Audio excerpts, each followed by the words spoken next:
이 만화는 은발의 남자가 방아쇠를 당기는 것으로 시작됩니다. 중년에 통통한 신사는 총알을 정통으로 가슴에 맞았습니다.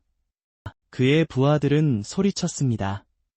그가 땅에 쓰러지자 그를 차우 보스라고 불렀습니다. 경호원 중 한 명이 즉시 응사했습니다.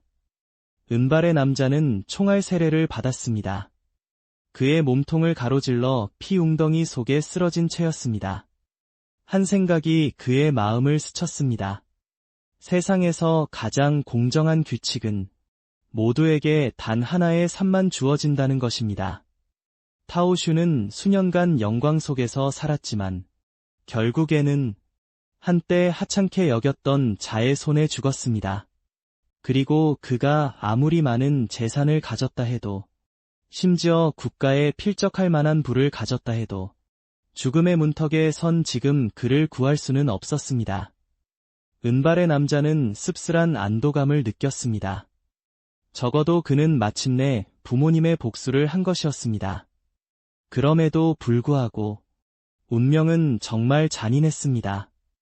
거의 모든 것을 그에게서 빼앗아 갔습니다. 그의 눈이 마침내 감기기 전에 한 가지 생각이 그의 마음속에 계속 울려 퍼졌습니다. 그는 포기하기를 거부했습니다. 갑자기 그의 눈이 번쩍 뜨였습니다. 그는 침대에 누워 있었습니다. 마치 악몽에서 깨어난 사람처럼요. 그는 충격을 받았습니다. 왜냐하면 그의 기억 속에는 방금 카우슈의 경호원들에게 살해당했기 때문입니다. 그가 주변을 둘러보니 방은 묘하게 익숙했습니다. 그가 학생 때 살았던 작은 공간이었습니다. 그가 아직 학생이었을 때, 그때 충격적인 생각이 그를 강타했습니다. 그가 과거로 환생한 것일까? 그는 서둘러 텔레비전을 켰습니다. 뉴스에서는 대규모 발표를 보여주고 있었습니다. 완전 몰입형, 컨빅션이라는 가상현실 게임이 막 오픈 베타를 시작했다는 내용이었습니다. 그 방송을 본 순간 그의 심장이 두근거렸습니다. 컨빅션은 서버를 막 열었을 뿐이었고, 그것은 그가 정말로 돌아왔다는 것을 의미했습니다. 은발의 남자의 이름은 리 옌이었습니다. 그는 침대 옆에 액자를 집어들었습니다. 그 안에는 부모님과 함께 서 있는 그의 사진이 있었습니다. 이때 그의 어머니와 아버지는 국경에서 사업을 하고 있었습니다. 플루토늄이라는 전략 금속을 거래하는 일이었습니다. 국가가 그것을 가격에 사들였습니다. 평소보다 수백 배 비싼 가격에. 그 덕분에 그들의 가족은 막대한 부를 축적했습니다. 훗날 그의 아버지는 금속 재련 회사를 설립했습니다. 그리고 그들의 가문은 빠르게 부를 일구었습니다. 하지만 좋은 시절은 오래가지 못했습니다. 예엔이 25살이 되던 해 모든 것이 무너졌습니다. 스옹금융그룹이 강타했습니다. 아버지가 믿었던 친척들과 사업 파트너들은 차오슈에게 매수되어 그들에게 등을 돌렸습니다. 회사는 치명적인 손실을 입었습니다. 그리고 결국 파산했습니다. 아버지는 독약을 마시고 스스로 생을 마감했습니다. 어머니는 충격으로 병에 걸렸습니다. 그리고 얼마 지나지 않아 슬픔 속에서 돌아가셨습니다. 하지만 잔혹한 진실은 니아얀 자신도 무고하지 않았다는 것입니다. 부유하게 자라면서 그는 게을러졌습니다. 그는 아무것도 하지 않고 세월을 낭비했습니다. 모든 것이 무너졌을 때 그는 기술도 계획도 나갈 길도 없었습니다. 그래서 결국 그는 가장 극단적인 길을 택했습니다. 코우슈와 함께 죽는 것을. 하지만 이제 하늘은 그에게 또 다른 기회를 주었습니다. 그리고 이번만큼은 니에에는 다시는 모든 것을 잃지 않겠다고 맹세했습니다. 하지만 그가 아직 깨닫지 못한 사실은 이 두 번째 삶이 시작될 것이라는 것이었습니다. 컨빅션의 세계 속에서 컨빅션은 시대를 초월한 세상을 바꾸는 홀로그램 게임입니다. 훗날 수많은 금융그룹들이 진입했습니다. 그리고 슈의 금융그룹 또한 그 성장을 시작했습니다. 컨빅션에서부터 컨빅션은 빠르게 인류의 두 번째 세계가 되었습니다. 전생에 그는 또한 180레벨 이상의 위대한 도적이었습니다. 그는 날짜를 확인하려고 휴대폰을 보았습니다. 그리고 2025년 7월 25일이라고 나와 있었습니다. 이는 컨빅션이 겨우 7일밖에 개방되지 않았다는 의미입니다. 이로 인해 그는 아직 시간이 있다고 생각했습니다. 그 순간 게임 랭킹 보드의 최고 레벨은 겨우 5레벨일 것입니다. 전생의 기억을 가지고 그는 충분히 그들을 따라잡을 수 있습니다. 그는 이것이 자신의 절호의 기회라고 믿었습니다. 절망적인 상황에서 판세를 뒤집을 그가 제대로 기억한다면 그는 아직 약간의 저축액이 남아 있었습니다. 가장 낮은 등급의 게임 헬멧을 살 정도에 그는 슈에게 복수하기로 결심했습니다. 그의 가족의 몰락과 죽음을 초래한 그는 이 모든 것을 바꾸기로 결심하며 재킷을 입습니다. 그날 밤 그는 헬멧을 얻었습니다. 비록 그는 이미 다른 사람들보다 7일 늦었지만 환생하여 그는 모든 상대를 능가할 것입니다. 벼락 같은 힘으로 그리고 신념의 정점으로 나아갈 것입니다. 그는 헬멧을 쓰고 신념에 접속했습니다. 그리고 자신의 국가를 선택하라는 요청을 받았습니다. 신념은 세 파벌로 나뉩니다. 합법적 에 빛의 파벌은 그린란드 제국과 세턴 제국으로 구성됩니다. 그린란드 제국은 인간 국가이며 장로회에 의해 통치됩니다. 세턴 제국은 부족 연합 국가로 드워프, 야수인간, 엘프로 구성되어 있습니다. 합법적 어둠의 파벌은 악마 후의 부족과 족장 독재 체제 아래의 언데드 부족으로 구성됩니다. 마지막으로 평화를 사랑하는 사람들은 거인 부족을 선택할 수도 있습니다. 합법적 에 중립 파벌입니다. 그의 지난 생에서 그는 그린란드 제국의 바람 도적 직업을 선택했습니다. 수년간의 고된 노력이 쏟아부어졌습니다. 그는 모든 스킬과 직업, 바람 도적의 퀘스트를 속속들이 알고 있었습니다. 그래서 바람 도적을 다시 선택하는 것은 그가 활용할 수 있게 해줄 것입니다. 인생을 다시 사는 것의 가장 큰 이점을 시스템은 그가 바람 도적 직업을 선택했음을 감지했습니다.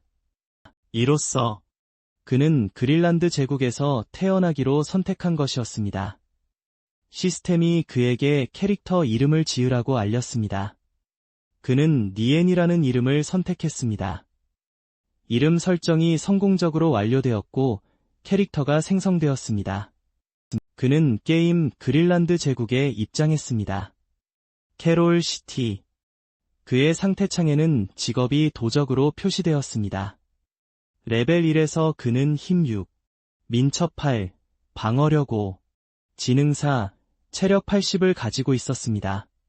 그는 익숙한 느낌이 돌아온 것에 기뻐했습니다. 그는 힘에 3포인트를 추가하고 민첩에 2포인트를 추가하기로 결정했습니다.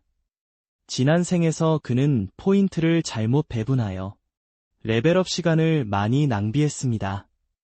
이번에는 잘못된 길을 가지 않도록 확실히 했습니다. 캐롤의 순간이동 지점은 플레이어를 보낼 수 있었다.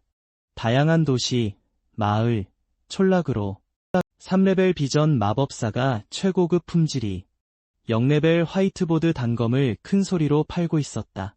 그 단검은 공격력 1을 가지고 있었는데 초보자 단검보다 1포인트 더 높았다. 가격은 단 동전 2개, 재고는 3개밖에 남지 않았다. 니아는 무슨 일인지 즉시 알아차렸다. 록타운에서는 같은 화이트보드 단검이 동전 1개에 팔렸고 그곳으로 순간이동하는 것은 완전히 무료였다.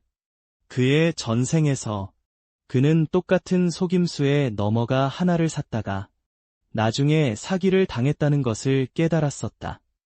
하지만 이제 모든 기억이 온전한 채로 그는 더 잘 알고 있었다.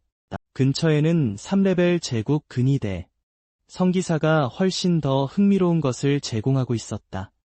은신기술서 한 권에 동전 6개. 여러 플레이어가 그의 주위에 모여 있었다. 그들은 기술을 원했지만 가격이 너무 높았다. 심지어 네온의 시선도 그곳으로 향했다. 그는 다가가 판매자에게 가격을 물었다. 성기사는 다시 말했다. 은신기술서 한 권당 동전 6개라고. 도적에게 은신은 초반 게임에서 가장 강력한 기술이었다. 그것은 절대적으로 필수적이었다. 그리고 네오는 전생에서 또 다른 것을 기억했다. 트랙타운의 와일드캣 몬스터 구역에는 숨겨진 상자가 있었는데 그 기술은 그 상자 안에 숨겨져 있었다. 레벨링 속도를 획기적으로 높일 수 있었다. 그 지역은 5레벨 몬스터들로 가득했다. 그리고 지금은 대부분의 플레이어들이 겨우 23레벨 정도였다. 이는 아직 아무도 그것을 발견하지 못했음을 의미했다. 니아 야는 침착하게 성기사에게 책을 공짜로 달라고 말했다. 대신 그는 그에게 비밀을 알려주겠다고 했다. 수십 개의 은신 기술서를 파밍할 수 있는 방법. 단 하루 만에 판매자는 즉시 그에게 꺼지라고 말했다. 절대 그럴 리 없었다. 그가 줄 리는 어떤 듣보잡 무임승차자에게 기술서를 내줄 리가. 하지만 니아야는 신경 쓰지 않는 듯했다. 그는 단순히 남자에게 서두르지 말라고 말했다. 왜냐하면 그가 정확히 추측했다면 그 은신 기술서들은 링스타운의 타락한 주술사들을 사냥해서 얻은 겁니다. 성기사는 얼어붙었다. 그는 충격에 빠져 니아얀을 응시했다. 그리고 그가 어떻게 그걸 알았는지 알려달라고 요구했다. 니아얀은 한 걸음 더 나아갔다. 그는 침착하게 정확한 좌표를 밝혔다. 22, 385, 21, 33, 823, 329. 이제 판매자는 완전히 놀랐다. 그 남자는 몬스터만 아는 게 아니었다. 그는 심지어 좌표까지 알고 있었다. 잠시 그는 이 이상한 레벨 0 플레이어가 실제로 진실을 말하고 있는 건 아닌지, 그를 가장 혼란스럽게 한 것은 이것이었다. 아직 레벨업조차 하지 않은 사람이 어떻게 그렇게 구체적인 것을 알 수 있을까? 곰곰이 생각한 후 그는 도박을 하기로 결정했다. 어차피 은신 책 한 권뿐이었다. 정보가 사실이라면 그는 하루에 3권을 쉽게 파밍할 수 있었다. 그는 거래 요청을 수락했다. 시스템은 니아 얀에게 플레이어 플라잉스톤이 그와 아이템을 거래했다고 알렸다. 거래는 성사되었다. 니아 얀은 그에게 23, 85.21, 33, 8.23, 32, 9로 가서 타락한 주술사를 사냥하라고 말했다. 그 위치는 타락한 주술사 캠프 근처였다. 그리고 그가 제대로 파밍한다면 하루에 10권이 넘는 은신 스킬북을 얻을 수 있었다. 플라잉 스톤은 신이 났다. 그리고 즉시 시도할 준비를 했다. 떠나기 전에 니아예는 그에게 한 가지를 더 상기시켰다. 타락한 주술사들은 또한 떨어뜨릴 수 있었다. 밤 올빼미의 지각 스킬을. 만약 그가 추가 사본을 얻는다면 그에게 하나 보내줘야 한다. 플라잉 스톤은 빠르게 고개를 끄덕였다. 정보가 사실인 한 그는 약속했다. 스킬이 드롭되면 즉시 메일로 보내주겠다고. 니아야는 이어서 순간이동진을 향해 걸어갔다. 이제 그가 은신을 얻었으니 다음 단계로 넘어갈 때였다. 숨겨진 상자들을 열었다. 그는 트랙 마을에 도착했다. 그는 은신 스킬을 배웠다. 은신은 그에게 존재감을 감추는 상태에 들어서게 하여 감지하기 훨씬 어렵게 만들었다. 하지만 적의 레벨이 높을수록 그들이 그를 감지하기 더 쉬워질 것이다. 그는 그것을 활성화하고 거리를 질주했다. 아무도 그를 눈치채지 못했다. 그는 도시를 벗어나 곧장 숲으로 향했다. 곧 그는 와일드캣 지역에 도착했다. 그곳에는 레벨 4의 외눈박이 와일드캣이 있었다. 레벨 2 고양이 몇 마리가 근처를 배회하고 있었다. 보물상자는 나뭇가지 위에 놓여 있었다. 컨빅션에서 보물상자는 흰색부터 은색, 금색, 암흑금색, 그리고 전설 등급까지 있었다. 등급이 높을수록 안에 있는 아이템이 더 좋았다. 각 상자 안의 아이템은 고정되어 있었다. 누군가 그것을 획득하면 상자는 영원히 사라질 것이었다. 그리고 그가 기억하는 대로 와일드캣 지역에 숨겨진 은색 상자는 여전히 그곳에 있었고 아무도 아직 가져가지 않았다. 비록 이곳이 기술적으로는 레벨 5 와일드캣 지역이었지만 레벨 0 플레이어는 그처럼 이곳에서 싸울 기회가 전혀 없었다. 하지만 한 가지 이점이 있었다. 그가 죽더라도 경험치나 장비를 잃지 않을 것이었다. 그는 다시 은신을 활성화했다. 그리고 앞으로 질주했다. 그의 현재 은신은 2분밖에 지속되지 않았다. 그리고 상자를 여는 대도 시간이 필요했다. 이는 그가 빠르게 움직여야 한다는 의미였다. 그런데 갑자기 와일드캣 중 한 마리가 무언가를 감지하고 그에게 달려들었다. 그는 그들에게 너무 가까이 갈 수 없었다. 만약 그랬다면 그들은 즉시 그를 감지했을 것이다. 그는 재빠르게 공중제비를 돌았다. 간신히 공격을 피했다. 그러고는 부드럽게 땅에 착지했다. 한순간도 낭비하지 않고 그는 가지로 점프하여 상자를 열었다. 그는 애써 침착함을 유지했다. 왜냐하면 그의 은신이 언제든 풀릴 수 있었기 때문이다. 상자가 천천히 잠금 해제되었다. 27초가 지났다. 마침내 그것이 열렸다. 니아야는 작은 안도의 숨을 내쉬었다.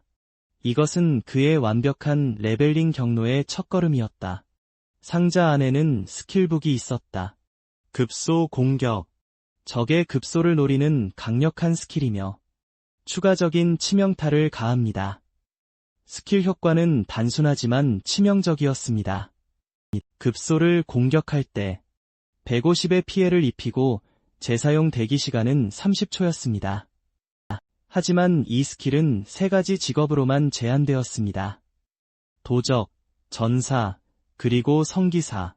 야는 상자의 내용물이 정말로 급소 공격이라는 것을 확인했습니다. 이것은 최상위 티어 도적 스킬로 레벨 0에 배울 수 있었습니다. 이 스킬로 초반 레벨업 난이도가 적어도 절반으로 줄어들 것입니다. 그는 급소 공격을 배운 뒤 은신 효과가 끝났습니다. 그는 나뭇가지에서 뛰어내렸습니다. 그는 와일드캣들에게 인사했습니다. 심지어 그들이 보물상자를 지켜준 것에 대해 감사했습니다. 신념에서는 그에게 일반적으로 죽으면 경험치와 장비를 잃는 것을 의미했지만 그는 현재 레벨 0이었고 오직 초보자 기본 세트만 착용하고 있었습니다.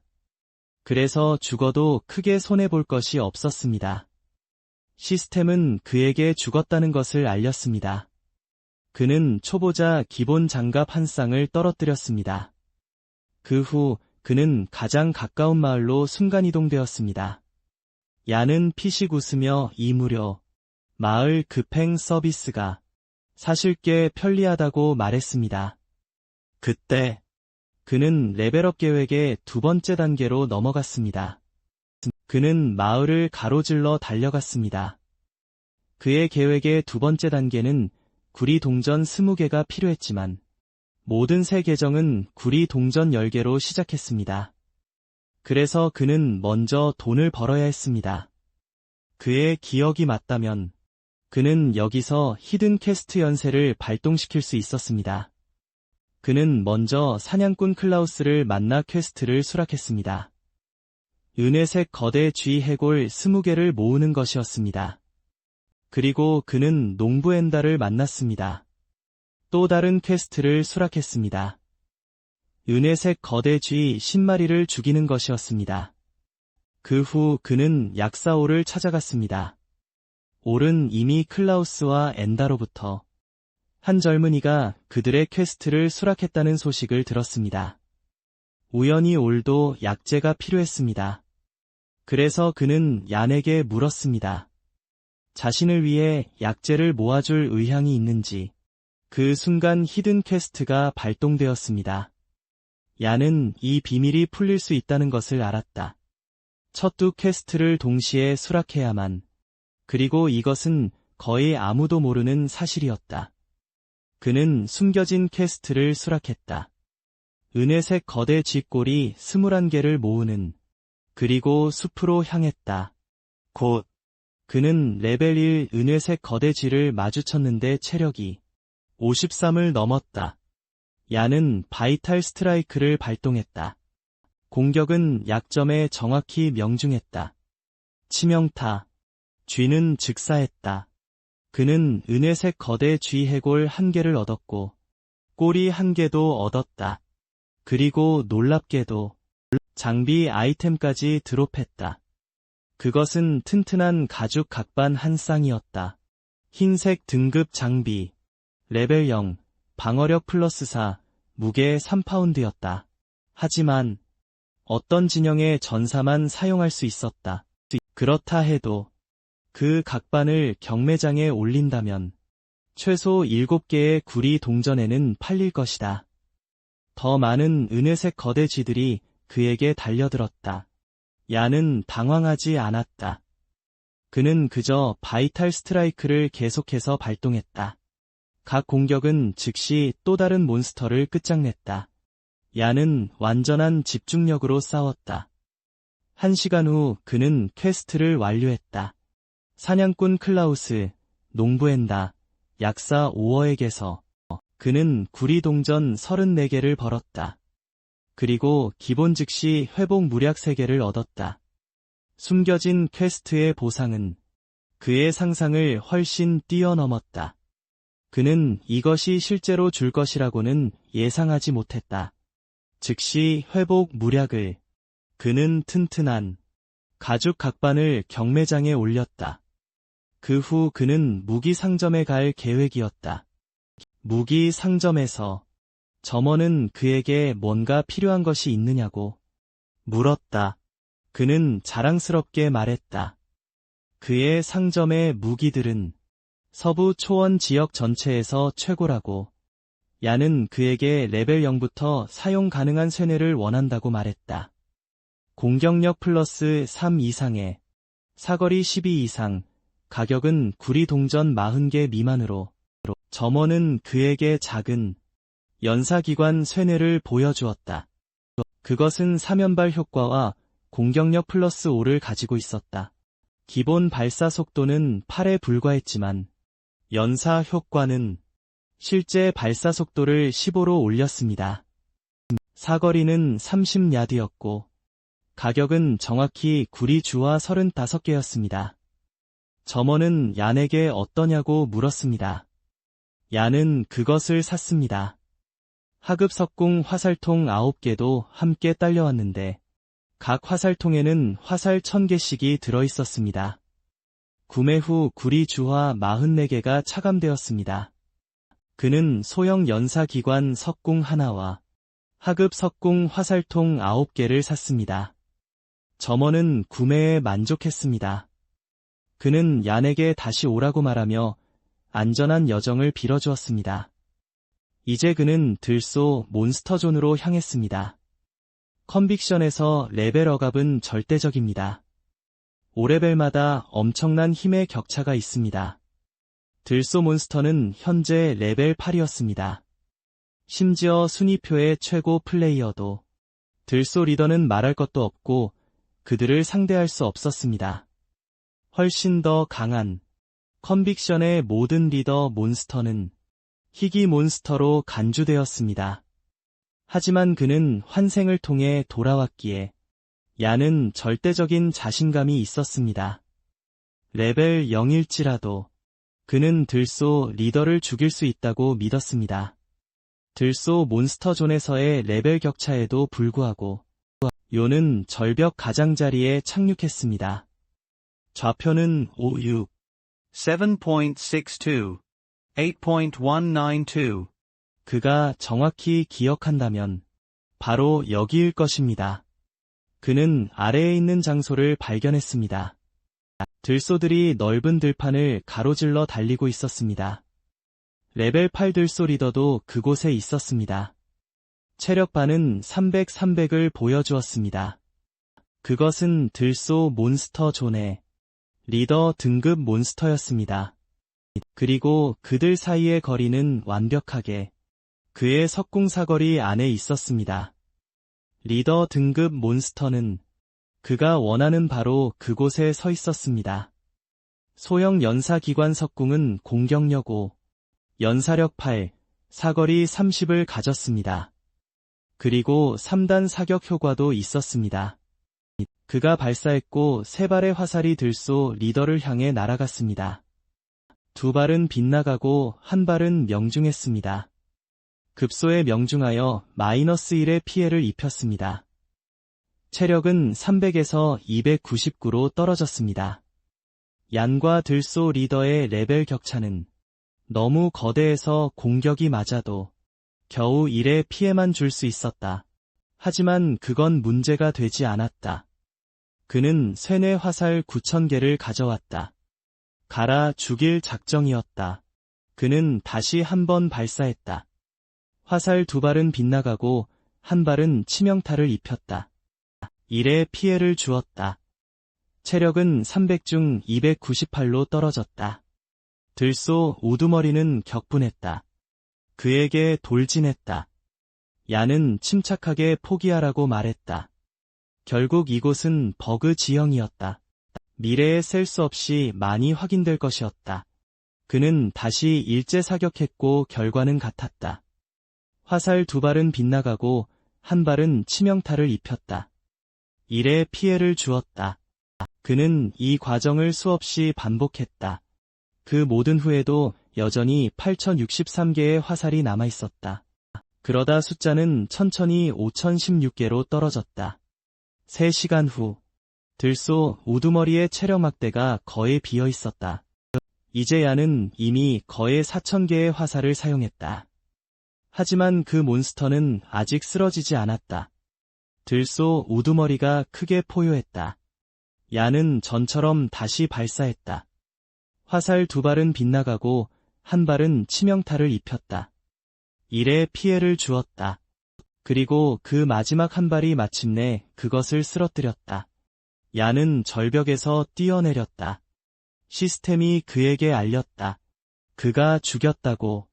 들소 우두머리를. 엄청난 레벨 차이 때문에 그는 1800 보너스를 받았다. 그리고 경험치 8290점을 얻었다. 그의 레벨이 올라 레벨 2에 도달했다. 자신의 레벨보다 훨씬 높은 몬스터를 죽이는 것은 정말 엄청난 양의 경험치를 주었다. 그것은 그가 곧바로 레벨 2로 점프할 수 있게 해주었다. 그는 드롭 아이템을 확인했고 청동 등급 단검을 얻었다. 그 외에 구리 동전 5개도 얻었다. 그리고 뿔 단검 1개. 장비와 확신은 화이트보드, 청동, 은, 금, 그리고 전설 등급으로 나뉜다. 우두머리 같은 희귀 몬스터는 준정예, 정예, 그리고 군주가 극히 드물었기 때문에 약 1000번의 사냥 중 1번 정도만 장비를 드롭했다. 속성이 있는, 그것은 모든 조각이 귀중하다는 의미였다. 청동 등급 무기는 특히 유용했다. 일반 무기보다 공격력이 약 20 높았고 추가 속성도 붙어 있었다. 야는 기억했다. 들소 우두머리가 5레벨 장비를 드랍해야 한다는 것을. 그렇다고 해도 그 청동 단검은 그가 방금 얻은 것이었다. 그래도 최소 은화 3잎에 팔릴 것이다. 하지만 팔기 전에 정확한 속성을 확인하려면 감정해야 했다. 바로 그때 시스템이 그에게 그의 튼튼한 가죽 각반이 팔렸다고 알렸다. 그는 동화 8잎을 받았다. 동시에 나는 돌이 그에게 연락했다. 나는 돌은 신나서 그에게 자신이 얀이 말했던 좌표로 갔는데 통했다고 말했다. 그는 이미 은신 스킬북 2권을 파밍했고 그의 레벨업 속도는 전보다 2배 빨라졌다.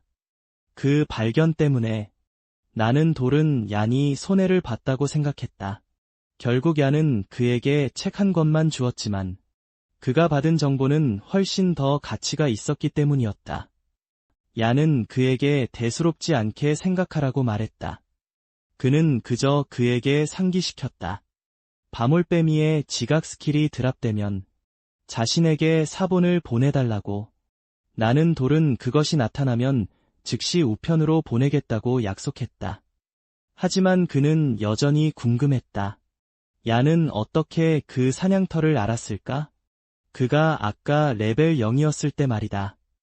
얀은 그가 이전에 다른 계정으로 플레이했었고 그것을 삭제한 후 도적으로 다시 시작했다고 대수롭지 않게 설명했다. 나는 돌은 즉시 그를 믿었다. 그는 심지어 추측했다. 얀의 이전 캐릭터가 고레벨 전문가였을 것이라고. 어쩌면 한때 리더보드에서 상위권에 랭크되었던 사람일 수도 있다고. 그러자 나는 돌이 또 다른 질문을 했다. 얀의 이전 계정이 타락한 주술사 야영지 던전을 클리어한 적이 있었냐고. 그들의 팀은 지난 며칠 동안 그것을 여러 번 시도했지만 매번 시도할 때마다 전멸당하는 것으로 끝났다. 그들은 장비와 경험치를 거의 다 잃을 뻔했다. 얀은 침착하게 그가 완전한 공략 전략을 제공할 수 있다고 대답했다. 가격 은화 2잎 흥정 불가. 나는 돌은 깜짝 놀랐다. 던전 전체에 대한 완벽한 공략집이 실제로 존재한다는 사실을 믿을 수 없었다. 그래도 그는 얀을 믿었다. 그는 얀에게 기다려달라고 말하며 팀장님을 설득하러 가겠다고 했다. 그리고 그는 은화 2잎이라는 가격을 적어두었다. 통화를 마친 후 얀은 단검으로 시선을 돌렸다. 이제 감정할 시간이었다. 우리 주인공은 트랙 마을로 돌아왔다. 그는 곧장 감정사에게 향했다. 엘프 감정사는 그를 보며 어떤 아이템을 감정하고 싶은지 즉시 물었다. 얀은 그녀에게 단검이라고 말했다. 그녀는 감정료가 동화 연립이라고 말했다. 얀은 약간 놀랐다. 보통 NPC의 감정료와 확신은 아이템의 재활용 가격의 약 5였다. 그래도 그는 동화 연립을 건넸다. 감정사는 그녀의 기술을 사용했다. 잠시 후 무기의 속성이 나타났다. 그것은 브론즈 등급의 뿔 단검이었다. 레벨 0, 다음 능력치, 공격력 플러스 18, 힘 플러스 5, 무게 1파운드, 도적만 사용할 수 있었다. 하지만 어떤 진영에서도 사용할 수 있었다. 얀조차도 기본 능력치를 계산해보고 놀랐다. 이 무기는 일반 단검보다 공격력이 거의 10포인트 더 높았다. 그 차이만으로도 그를 거의 무적의 위치에 놓기에 충분했다. 초반 게임에서 얀은 이제 필요한 무기를 손에 넣었다. 그는 또한 치명적인 일격과 은신을 배웠다. 하지만 그에게는 아직 한 가지 부족한 것이 있었다. 도적으로서의 지속적인 전투 능력. 전투에서 더 나은 지구력을 원하는 플레이어들은 보통 약학 또는 붕대 기술 중에서 선택했다. 체력 무략과 영약은 매우 유용했다. 전투력을 빠르게 회복시켜줄 수 있었기 때문이다. 하지만 그것들은 또한 매우 비쌌다. 하지만 환생한 얀에게는 돈을 버는 것이 문제가 아니었다. 무략은 언제든지 나중에 살 수 있었다. 그렇기 때문에 전투 붕대 기술을 배우는 것이 그에게 더 적합했다. 약국에서 그는 기본적인 수중 호흡 무략 2개를 샀다. 그리고 전투 붕대 기술을 우선적으로 익혔다. 란도 호수에서 야는 몇몇 플레이어들을 지나쳤다. 근처에서 몬스터와 싸우고 있는 황야에서는 플레이어들 간의 분쟁이 항상 일어났다. 킬스틸 같은 일은 종종 싸움으로 이어졌다. 그래서 그는 조심했다. 목적지에 도달하려면 어부의 마을을 통과해야 했다. 란도 호수에 들어가기 전에 그 지역을 클리어하는 데는 보통 최소 1000명의 플레이어가 필요했다. 지금 그가 통과할 수 있는 유일한 방법은 은신을 사용하는 것이었다. 그때 시스템 알림이 갑자기 나타났다. 승리의 귀환 길드가 3분 안에 해당 지역을 클리어할 것이라고 발표했다. 어부의 마을 근처의 모든 플레이어들은 자발적으로 떠나라는 명령을 받았다. 그의 전생과 마찬가지로 그들은 여전히 오만하고 독선적이었다. 그들의 힘을 믿고 솔로 플레이어들을 괴롭혔다. 그때 야는 심지어 몇 달 동안 그들에게 사냥당했었다. 하지만 이번에는 그 빚을 갚을 작정이었다. 그는 천천히 은신을 발동했다. 그는 몬스터들에게 들키지 않고 스쳐 지나갔다. 결국 그의 은신 효과는 끝났다. 바로 그 순간 불덩이가 그에게 날아왔다. 플레이어 퍼플파이어가 그를 공격한 것이었다. 시스템은 그에게 이제 5분 동안 정당방위를 할 수 있다고 알렸다. 퍼플파이어는 레벨 3의 정령 마법사였다. 그는 얀에게 차갑게 말했다. 이곳에는 솔로 플레이어가 들어올 수 없다고.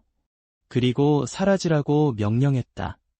얀은 약간 승리의 귀환 길드원을 보고 놀랐지만 적이 혼자였기 때문에 그와 싸우는 것이 불가능하지는 않았다. 마법사와 싸울 때는 2가지 선택밖에 없었다. 즉시 거리를 좁히거나 도망치거나. 하지만 도망치는 것은 얀의 스타일이 아니었다. 화염 폭발의 시전 시간은 약 2초였다. 그가 가까이 다가가기에 충분한 시간. 얀은 앞으로 돌격했다. 그의 단검이 퍼플파이어의 가슴을 꿰뚫었다. 23 데미지. 퍼플파이어는 비틀거리며 뒤로 물러났다. 그는 화를 내며 소리쳤다. 이 도둑은 죽고 싶어 하는 게 분명하다고. 이 지역 전체가 이미 승리의 귀환 길드에게 점령당했다고. 그러고는 맹렬한 불꽃고리를 발사했다. 얀은 망설임 없이 39의 피해를 입었다.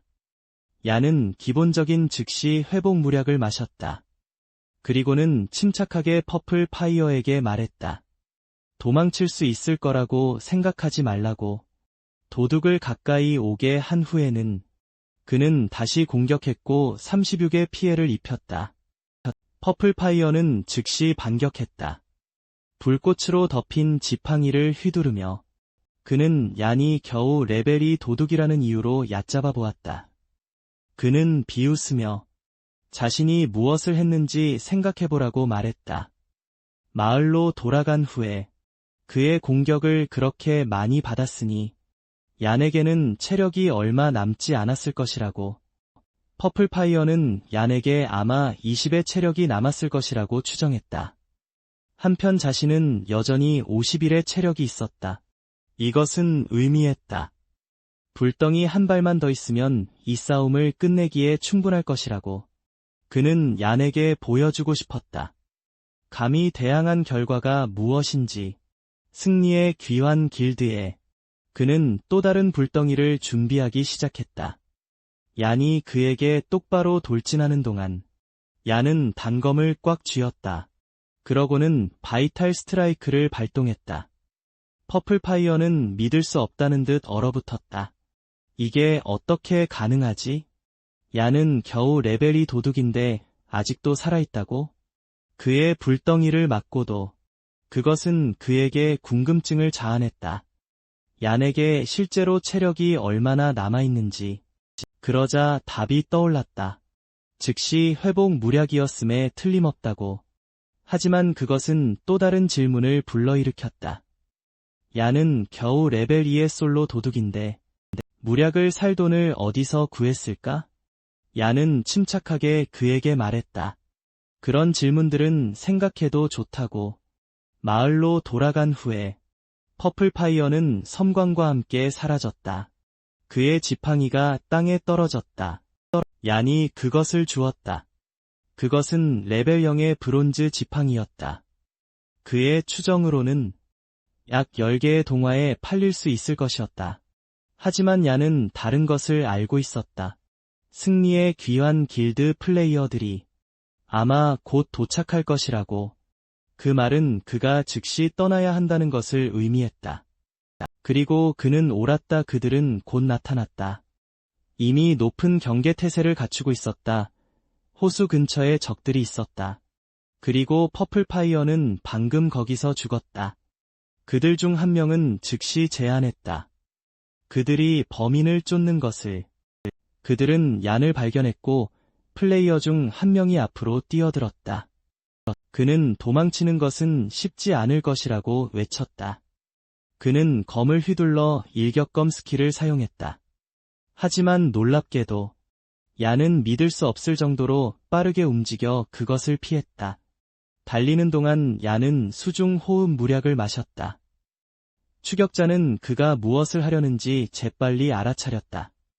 얀은 물에 뛰어들어 탈출하고 싶었다. 그는 파티원들에게 그를 막으라고 외쳤다. 그들 중 한 명은 화염배기를 사용했다. 다른 한 명은 돌진을 활성화했다. 그들은 공격을 조율했다. 그들의 공격은 거의 그를 마칠 뻔했다. 하지만 얀은 갑자기 가속했다. 그리고 호수로 똑바로 뛰어들었다. 추격자는 즉시 멈췄다. 그들 중 누구도 수중 호흡 무략을 가지고 있지 않았다. 곧 더 많은 멤버들이 도착했다. 그리고 범인이 어디로 갔는지 물었다. 그들은 그를 잡는데 실패했다고 설명했다. 그가 호수에 뛰어들어 탈출했기 때문에. 그들 중 한 명은 퍼플파이어가 이미 부활했을 것이라고 추측했다. 그는 누군가에게 물어보라고 명령했다. 퍼플파이어에게 도둑의 이름을. 잠시 후 그들은 도둑의 이름이 니 얀이라고 보고했다. 이제 그가 그 이름을 기억했으니 그는 다음번에 그를 잡을 계획이었다. 한편 얀은 이미 물속에 있었다. 그는 마침내 그 그룹을 떨쳐버려서 안심했다. 승리의 귀환 길드에서. 그때 그는 그가 찾고 있던 보물 상자를 보았다. 그는 그것을 열었다. 안에는 어인 물방울 구슬이 있었다. 그것은 스킬이 딸린 특별한 아이템이었다. 수중 호흡 1단 활성화되면 그것은 사용자가 숨을 쉴 수 있게 해주었다. 30분 동안 수중에서 12시간의 쿨다운으로 그것은 희귀한 아이템이 아니었다. 하지만 지금 얀에게는 매우 유용했다. 갑자기 삼지창이 그를 향해 날아왔다. 얀은 즉시 물속에서 무언가를 깨달았다. 그는 분명히 어인에게 상대가 되지 않을 것이다. 어인은 경고를 받았고 그러다 갑자기 어부 부족 마을이 폭발했다. 얀을 쫓던 어부들이 갑자기 돌아서서 달려갔다. 폭발을 향해 얀은 시익 웃었다. 승리의 귀환 길드는 자신도 모르게 그를 도왔다. 그들의 공격은 모든 어부들을 멀리 유인했다. 그것은 그의 주변 지역을 안전하게 만들었다. 그는 계속해서 수중을 탐험했다. 그리고 마침내 하트섬을 발견했다. 그는 수면 위로 올라가기로 결정했다. 그가 물 밖으로 나왔을 때 그는 해안 근처에 누군가를 보았다. 얀은 즉시 그녀를 알아보았다. 야오였다. 그녀는 그의 신성 마법사 팀원이었다. 그의 이전 삶에서 그는 환생 후 여기서 그녀를 만날 줄은 전혀 예상하지 못했다. 그때 그들 사이에 꽤 많은 일이 있었다. 지금 그는 이 만남이 운명인지 궁금하지 않을 수 없었다. 야오야오는 그가 물에서 나타나는 것을 보고 놀랐다. 처음에 그녀는 3마리의 괴물이 그녀를 쫓고 있어서 걱정이 되었다. 그리고 그녀는 얀도 그녀를 공격할까 두려워했다. 하지만 대신 얀은 앞으로 달려나갔다. 그리고 괴물 중 하나에게 치명적인 일격을 사용했다. 야오야오는 즉시 신성한 심판으로 딜을 이었다. 두 사람은 함께 일했다. 곧 괴물들은 패배했다. 그녀는 도움에 대해 그에게 감사했다. 얀은 별거 아니라고 말하며 자신을 소개했다. 그녀는 그의 이름을 듣고 잠시 얼어붙었다. 그녀는 그가 자신이 아는 그 얀일지도 모른다고 생각했다. 그러고는 자신을 차차라고 소개했다. 그가 그녀를 도왔기 때문에 그녀는 서로 친구로 추가하자고 제안했다. 나중에 그에게 보답할 수 있도록 요는 받아들이고 그녀를 추가했다. 그는 그러고 나서 그녀가 레이크 하트섬에서 무엇을 하고 있는지 물었다. 그는 그녀가 퀘스트를 갈고 있을지도 모른다고 추측했다. 그녀는 물거미를 사냥해야 한다고 설명했다. 물주머니를 모으기 위해 얀은 자신도 여기에 있다고 대답했다. 물거미를 사냥하지만 그의 퀘스트에는 고운 비단이 필요했다. 그는 함께 팀을 이루어 같이 갈자고 제안했다. 그녀는 즉시 동의했다. 사실 그녀는 심지어 그에게 고운 비단을 좀 주었다. 그녀가 방금 물거미로부터 얻은 그녀가 아까 죽인 시스템은 얀에게 알렸다. 그녀가 그와 12개의 아이템을 거래했다고. 그는 그 아이템들이 약 36개의 구리 동전 가치가 있다는 것을 알았다. 하지만 차차는 돈에 신경 쓰지 않았다. 그녀는 잃어버린 경험치가 아까 죽은 후에 36개의 구리 동전보다 훨씬 더 가치가 있다고 느꼈다. 게다가 그녀는 고운 비단이 필요한 퀘스트조차 없었다. 그래서 그것들을 가지고 있는 것은 무의미했다. 요는 감사하게 아이템을 받았다. 갑자기 물거미 리더가 나타났다. 시스템은 그들이 파티를 결성했다고 알렸다. 얀은 앞으로 돌진하여 치명적인 일격을 사용했다. 차차는 신성한 심판으로 그를 지원했다. 함께 그들은 마이너스 70의 데미지를 입혔다. 괴물은 돌아서서 그녀를 공격했다. 얀은 그녀에게 점프하라고 외쳤다. 그는 괴물의 어그로를 끌 것이다. 그녀에게 안전하게 공격할 기회를 주며 얀은 거미에게 석궁을 발사했다. 차차는 그의 계획을 따르고 신성한 심판을 시전했다. 그리고 신성한 일격, 또 다른 마이너스 70의 데미지가 나타났다. 짧은 싸움 후에 그들은 성공적으로 물거미 리더를 물리쳤다. 내심 그녀는 이상하다고 생각했다. 그들의 협응력은 믿을 수 없을 정도로 부드러웠다. 강력한 리더 괴물조차 갑자기 다루기 쉬워졌다. 그녀가 경험한 것은 처음이었다. 이런 것 게다가 그들이 처음 만난 것은 분명했다. 하지만 그들의 팀워크는 자연스러웠다. 마치 오랫동안 함께 싸워온 것처럼. 얀은 그녀가 그를 쳐다보고 있는 것을 알아차렸다. 그는 그녀에게 무슨 일이냐고 물었다. 그녀는 재빨리 아무것도 아니라고 대답했다. 그러고는 그의 기술이 인상적이라고 인정했다. 그 때문에 그녀는 궁금했다. 그와 같은 사람이 왜 혼자 괴물을 갈고 있는지. 얀은 단지 혼자인 것에 익숙하다고 대답했다. 그가 혼자였기 때문에 그녀는 그에게 제안했다. 그녀의 그룹은 현재 트랙타운의 공략을 준비하고 있었다. 트렌트 숲. 그리고 그녀는 그가 그들과 함께하고 싶은지 물었다. 얀은 차차에게 그녀의 팀에 방패 전사가 몇 명이나 있는지 물었다. 그들의 방어력과 체력과 함께. 트리언트 숲은 레벨 3 던전이었고 보스는 트리언트 왕은 하위 엘리트 몬스터였다. 만약 그들의 방패 전사들이 충분한 방어력을 가지고 있지 않다면 던전을 클리어하는 것은 거의 불가능할 것이다. 그녀는 방패 전사가 2명이라고 대답했다. 각각 53의 방어력과 230의 체력을 가진 야는 고개를 끄덕이며 아슬아슬하지만 여전히 위험하다고 말했다. 기차왕은 치명타를 입힐 확률이 이었다. 그리고 만약 방패 전사의 방어력이 최소 60이 아니라면 그들은 쉽게 원샷 당할 수 있었다. 게다가 사제의 치유는 완벽하게 따라가야 했다. 차차는 충격받았다. 기차 왕이 치명타를 입힐 수 있다는 것을 듣고 그녀는 전에 아무도 그것을 언급하는 것을 들어본 적이 없었다. 궁금해서 그녀는 얀에게 어떻게 그런 것을 아는지 물었다. 하지만 그들의 팀은 며칠 동안 던전을 준비해왔다. 그래서 중간에 포기할 수 없었다. 방어력을 60점으로 올리려면 적어도 하나의 청동 조각이 필요할 것이다. 얻기 매우 어려운 방어 장비. 얀은 그녀에게 다른 방법이 있다고 말했다. 그녀는 그것이 무엇인지 물었다. 얀은 해결책이 간단하다고 침착하게 대답했다. 그가 그녀의 팀을 지휘하게 해달라고. 차차는 그의 힘을 믿는다고 인정했다.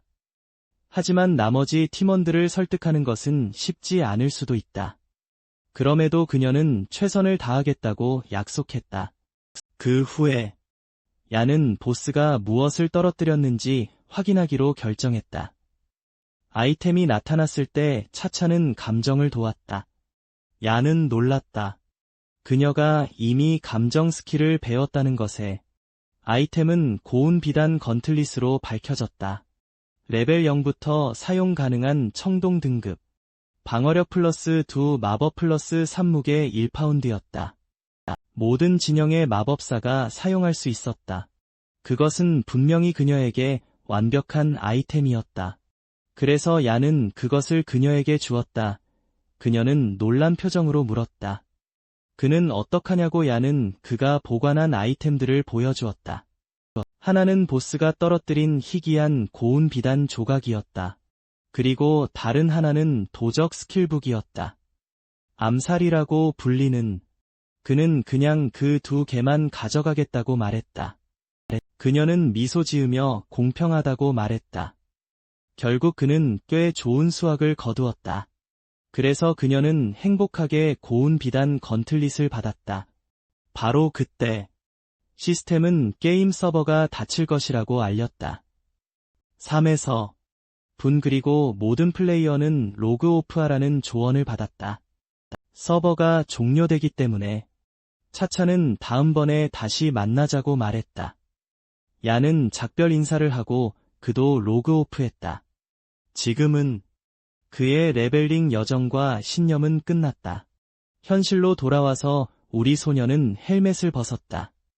벌써 둘째 날 아침이었다. 비록 그의 진전과 신념은 멈췄지만 그는 그의 진짜 몸도 강해져야 한다는 것을 알았다. 카오슈는 분명히 많은 경호원을 둘 것이다.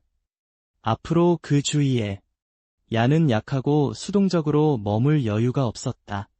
그래서 그는 밖으로 나갔고 거의 트럭에 치일 뻔했다. 그는 뒤로 넘어져 땅에 쓰러졌다.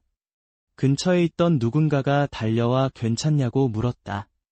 얀은 올려다보았다. 자오였다. 그는 그녀를 보고 놀랐다. 하지만 그에게 인사하는 대신 그녀는 즉시 그를 부주의하다고 꾸짖었다. 그리고 그가 피를 흘리고 있다고 지적했다. 그녀는 구급 상자를 가지러 차로 달려갔다. 야오는 그의 짝이었고 또한 그가 과거의 삶에서 가장 후회했던 사람이었다. 그녀의 소심한 성격 때문에 그는 결코 그녀에게 자신의 감정을 고백하지 못했다. 그리고 결국 그녀가 그와 연결되었기 때문에 그녀는 슈의 세기 금융그룹의 표적이 되었다. 그리고 결국 심각한 정신질환을 앓게 되었다. 그녀는 그를 꾸짖으며 그의 상처를 붕대로 감았다.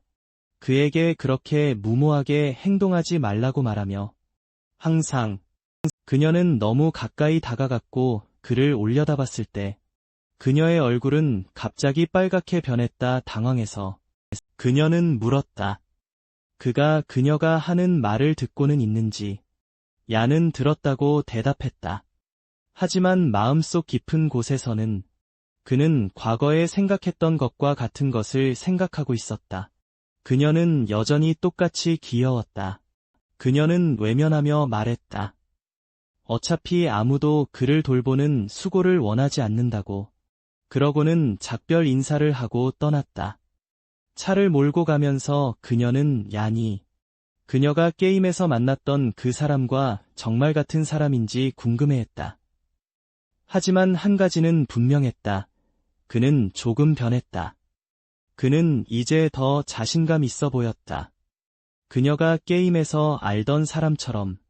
한편 야는 그녀를 다시 보게 되어 기뻤다. 하지만 그는 미치광이 슈가. 결국 그의 삶의 모든 것을 다시 파괴할 것이라는 것을 알았다. 이번에는 그는 일찍 기초를 다질 계획이었다. 그렇게 함으로써만 그는 이전 삶의 운명을 바꿀 수 있었다. 갑자기 그는 탕야오로부터 전화를 받았다. 탕야오는 그가 어디 있었는지 물었다. 이틀 동안 그에 대한 소식이 없었기 때문에 그는 얀에게 서둘러 오라고 말했다. 얀은 탕야오가 아직 살아있다는 것을 알고 안심했다. 탕야오는 그의 가장 친한 친구였다. 그의 과거 삶에서 얀이 심연에 빠졌을 때 탕야오는 비밀리에 그를 지원했다. 슈에게 발각될 위험을 무릅쓰고 그것은 얀의 삶을 훨씬 쉽게 만들었다. 하지만 탕야오는 여자를 쫓는 나쁜 버릇이 있었다. 그의 이전 삶에서 그는 질투심의 술집에서 누군가와 싸웠다. 불행히도 그 사람은 거물로 밝혀졌다. 무서운 힘을 가진 탕야오는 맞아 죽고 어두운 골목에 버려졌다. 하지만 이 삶에서 야는 맹세했다. 그는 다시는 그런 일이 일어나게 두지 않을 것이라고.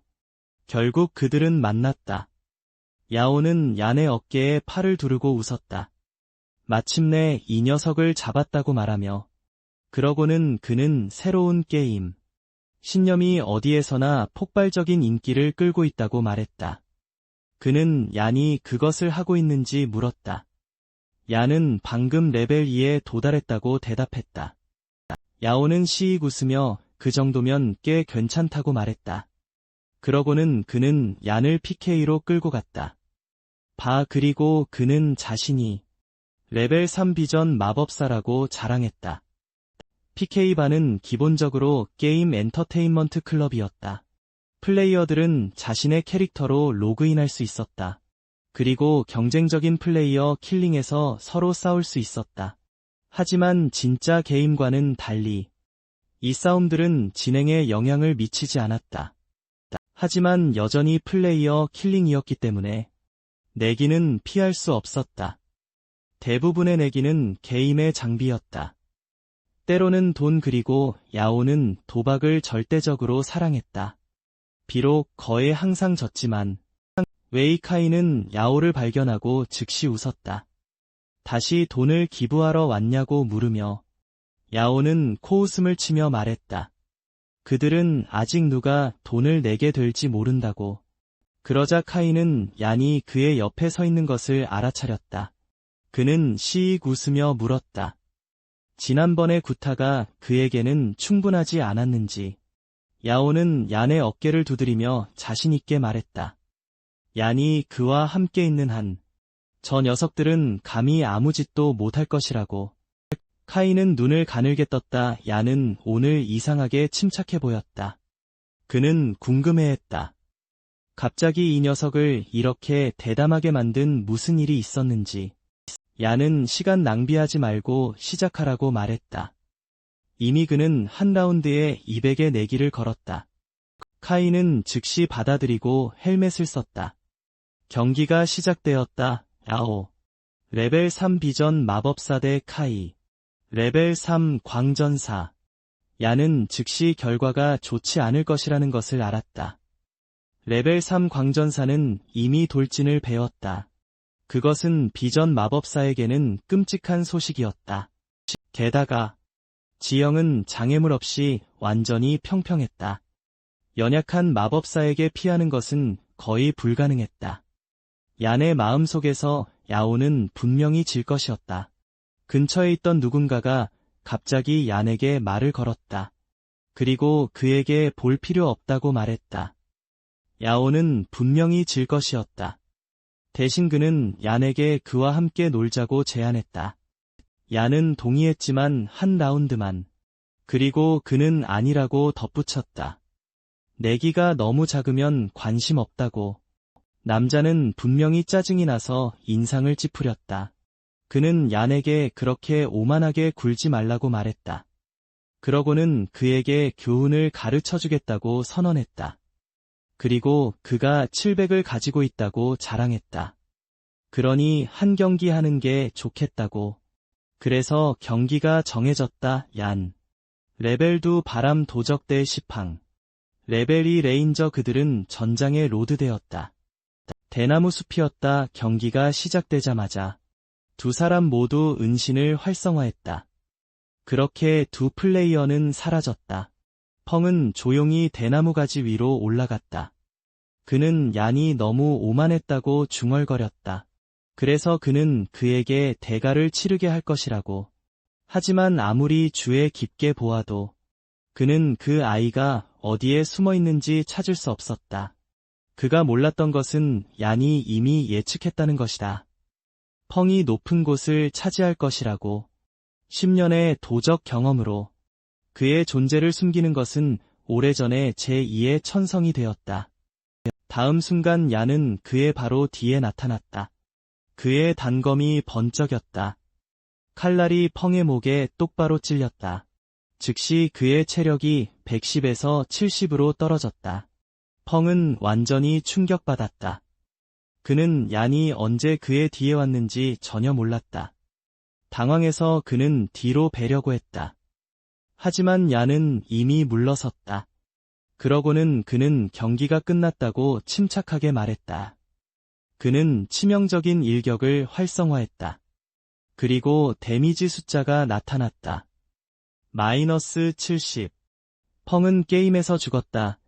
그들 주위의 모든 사람이 기절했다. 경기가 그렇게 빨리 끝났다는 것에 그들은 펑이 얀에게 그렇게 빨리 졌다는 것을 믿을 수 없었다. 레벨 2 초보자 레인저를 물리치는 것은 진짜 싸움이라기보다는 괴롭힘에 가까웠다. 펑은 혼란스럽게 거기에 앉아 있었다. 방금 무슨 일이 일어났는지 이해하려고 했으며 얀은 몇 가지 간단한 동작만 했다. 하지만 그는 치명적인 지점을 완벽하게 찔렀다. 깔끔한 원샷킬이었다. 그는 얀이 언제 그렇게 단호해졌는지 궁금하지 않을 수 없었다. 결국 이것은 조용히 지내던 그 얀이었다. 그리고 그의 분노를 삼켰다. 그런 플레이어를 상상하기는 어려웠다. 그런 동작을 해내는 얀은 야오에게 돌아서서 그의 경기가 어떻게 됐는지 물었다. 야오는 한숨을 쉬며 2라운드를 졌고 11을 잃었다고 말했다. 그는 카이가 광전사 스킬을 배웠다고 불평했다. 반마법 기운. 그것은 그의 비전 마법사를 완전히 카운터쳤다.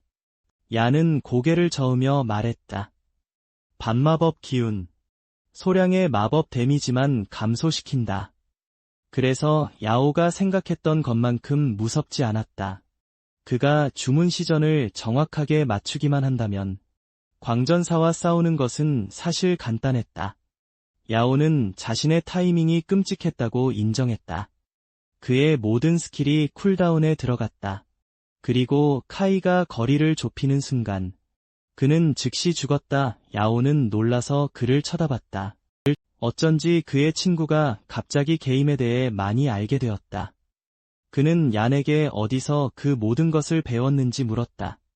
대답하는 대신 얀은 단지 현금을 흔들었다. 그가 방금 그의 앞에서 이긴. 야오의 눈이 충격으로 커졌다. 근처에 있던 남자 중 한 명이 짜증이 났다.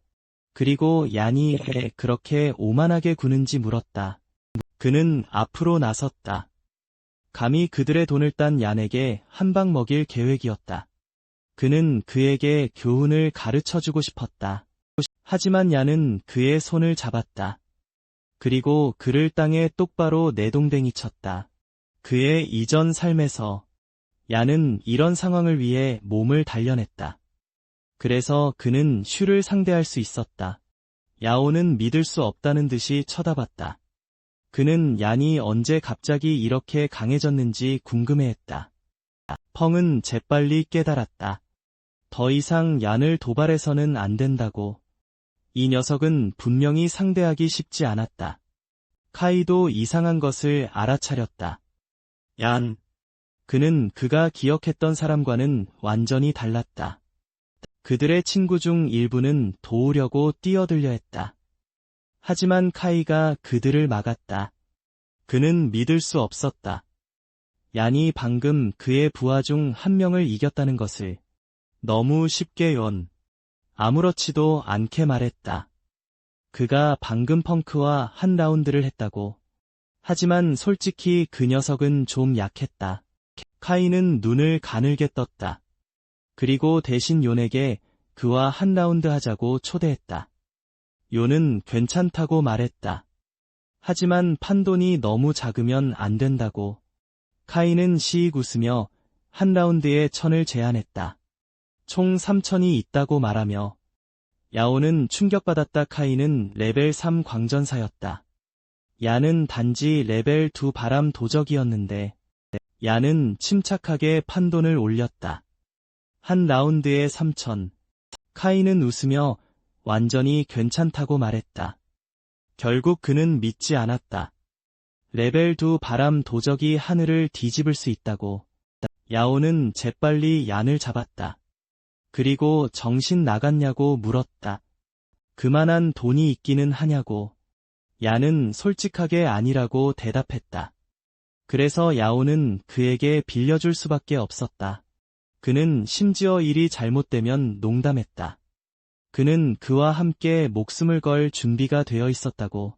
곧 그들은 게임에 로그인했다. 경기가 시작되었다. 얀 대 카이. 그들은 넓은 들판에 나타났다. 마주 보고 서서 야오는 지형을 보고 인상을 찌푸렸다. 평지에서 싸우는 것은 도적에게는 나쁜 소식이었다. 존재를 숨기는 것에 의존하는. 카이는 심지어 지형을 바꾸자고 제안했다.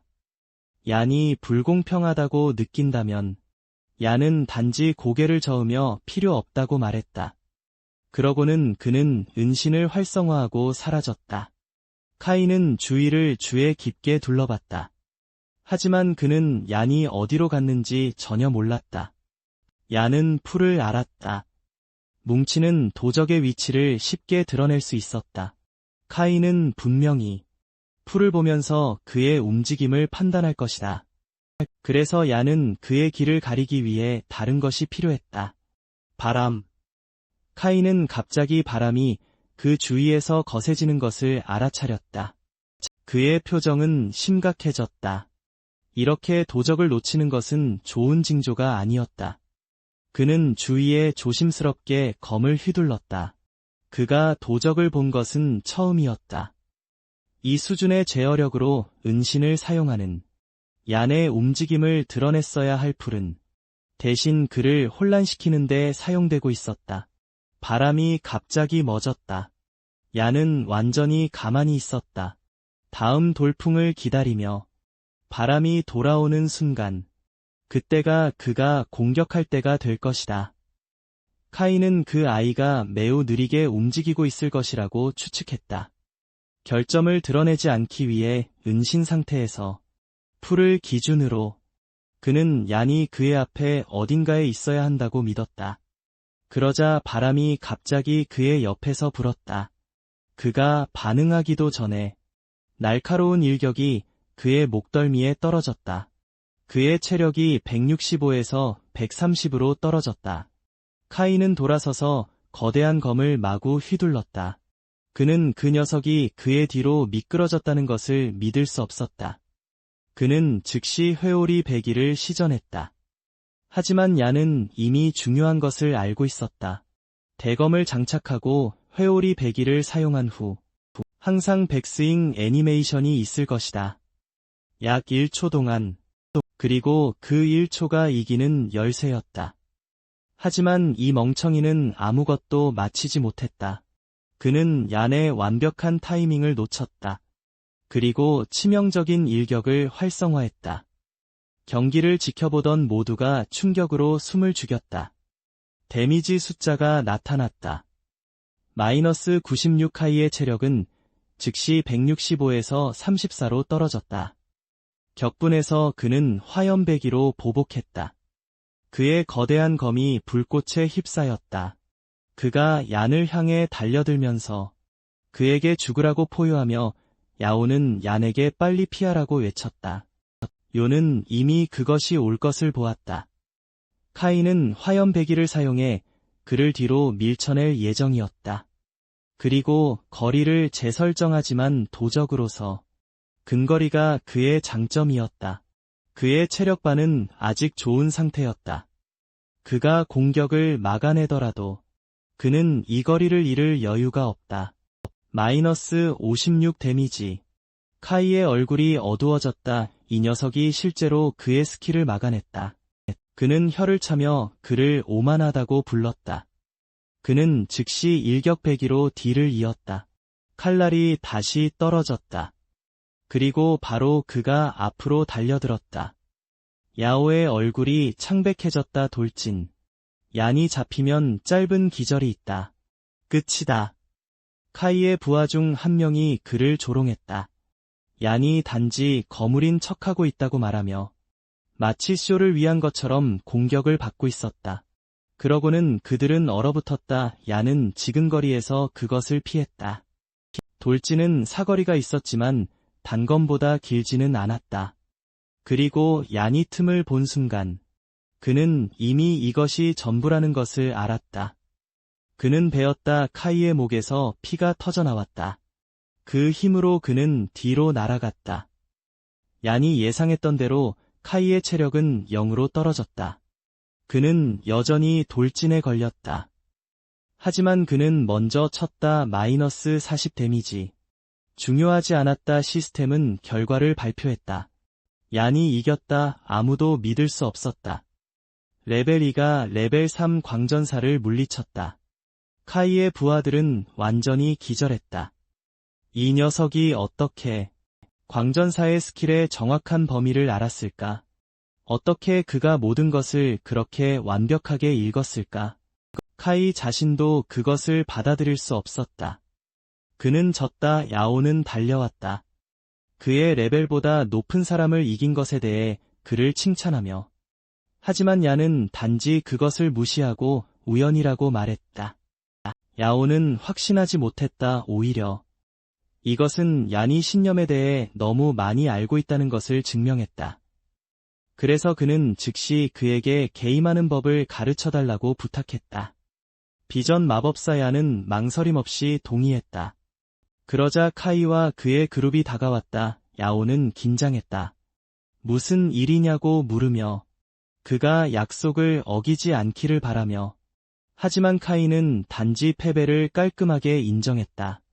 그는 항복한다고 말했고 만약 시간이 있다면 그의 바에 들를 수 있다고. 그러고는 그들은 떠났다. 그의 부하 중 한 명이 그가 얀에게 그렇게 정중한지 물었다. 카이는 현재만 보지 않는다고 말했다. 미래를 본다고. 저 아이는 많이 변했고 곧 급상승할지도 모른다고. 그를 적으로 만들지 않는 것이 좋다고. 요는 야오에게 그들도 나가야 한다고 말했다. 그는 오늘 좋은 돈을 벌었다. 그래서 그가 그에게 대접할 것이라고. 비전 마법사 수업에 관해서는 그들은 오늘 밤 그것을 처리할 것이다. 게임의 밤이 왔다. 얀은 운동을 시작했다. 그의 몸은 좋은 상태였다. 그조차 인정해야 했다. 이런 젊은 몸을 갖는 것은 너무 좋다고. 끝낸 후 신념에 로그인할 시간이었다. 동의한 대로 그는 여전히 차차의 팀과 함께 트렌트 숲을 달려야 했다.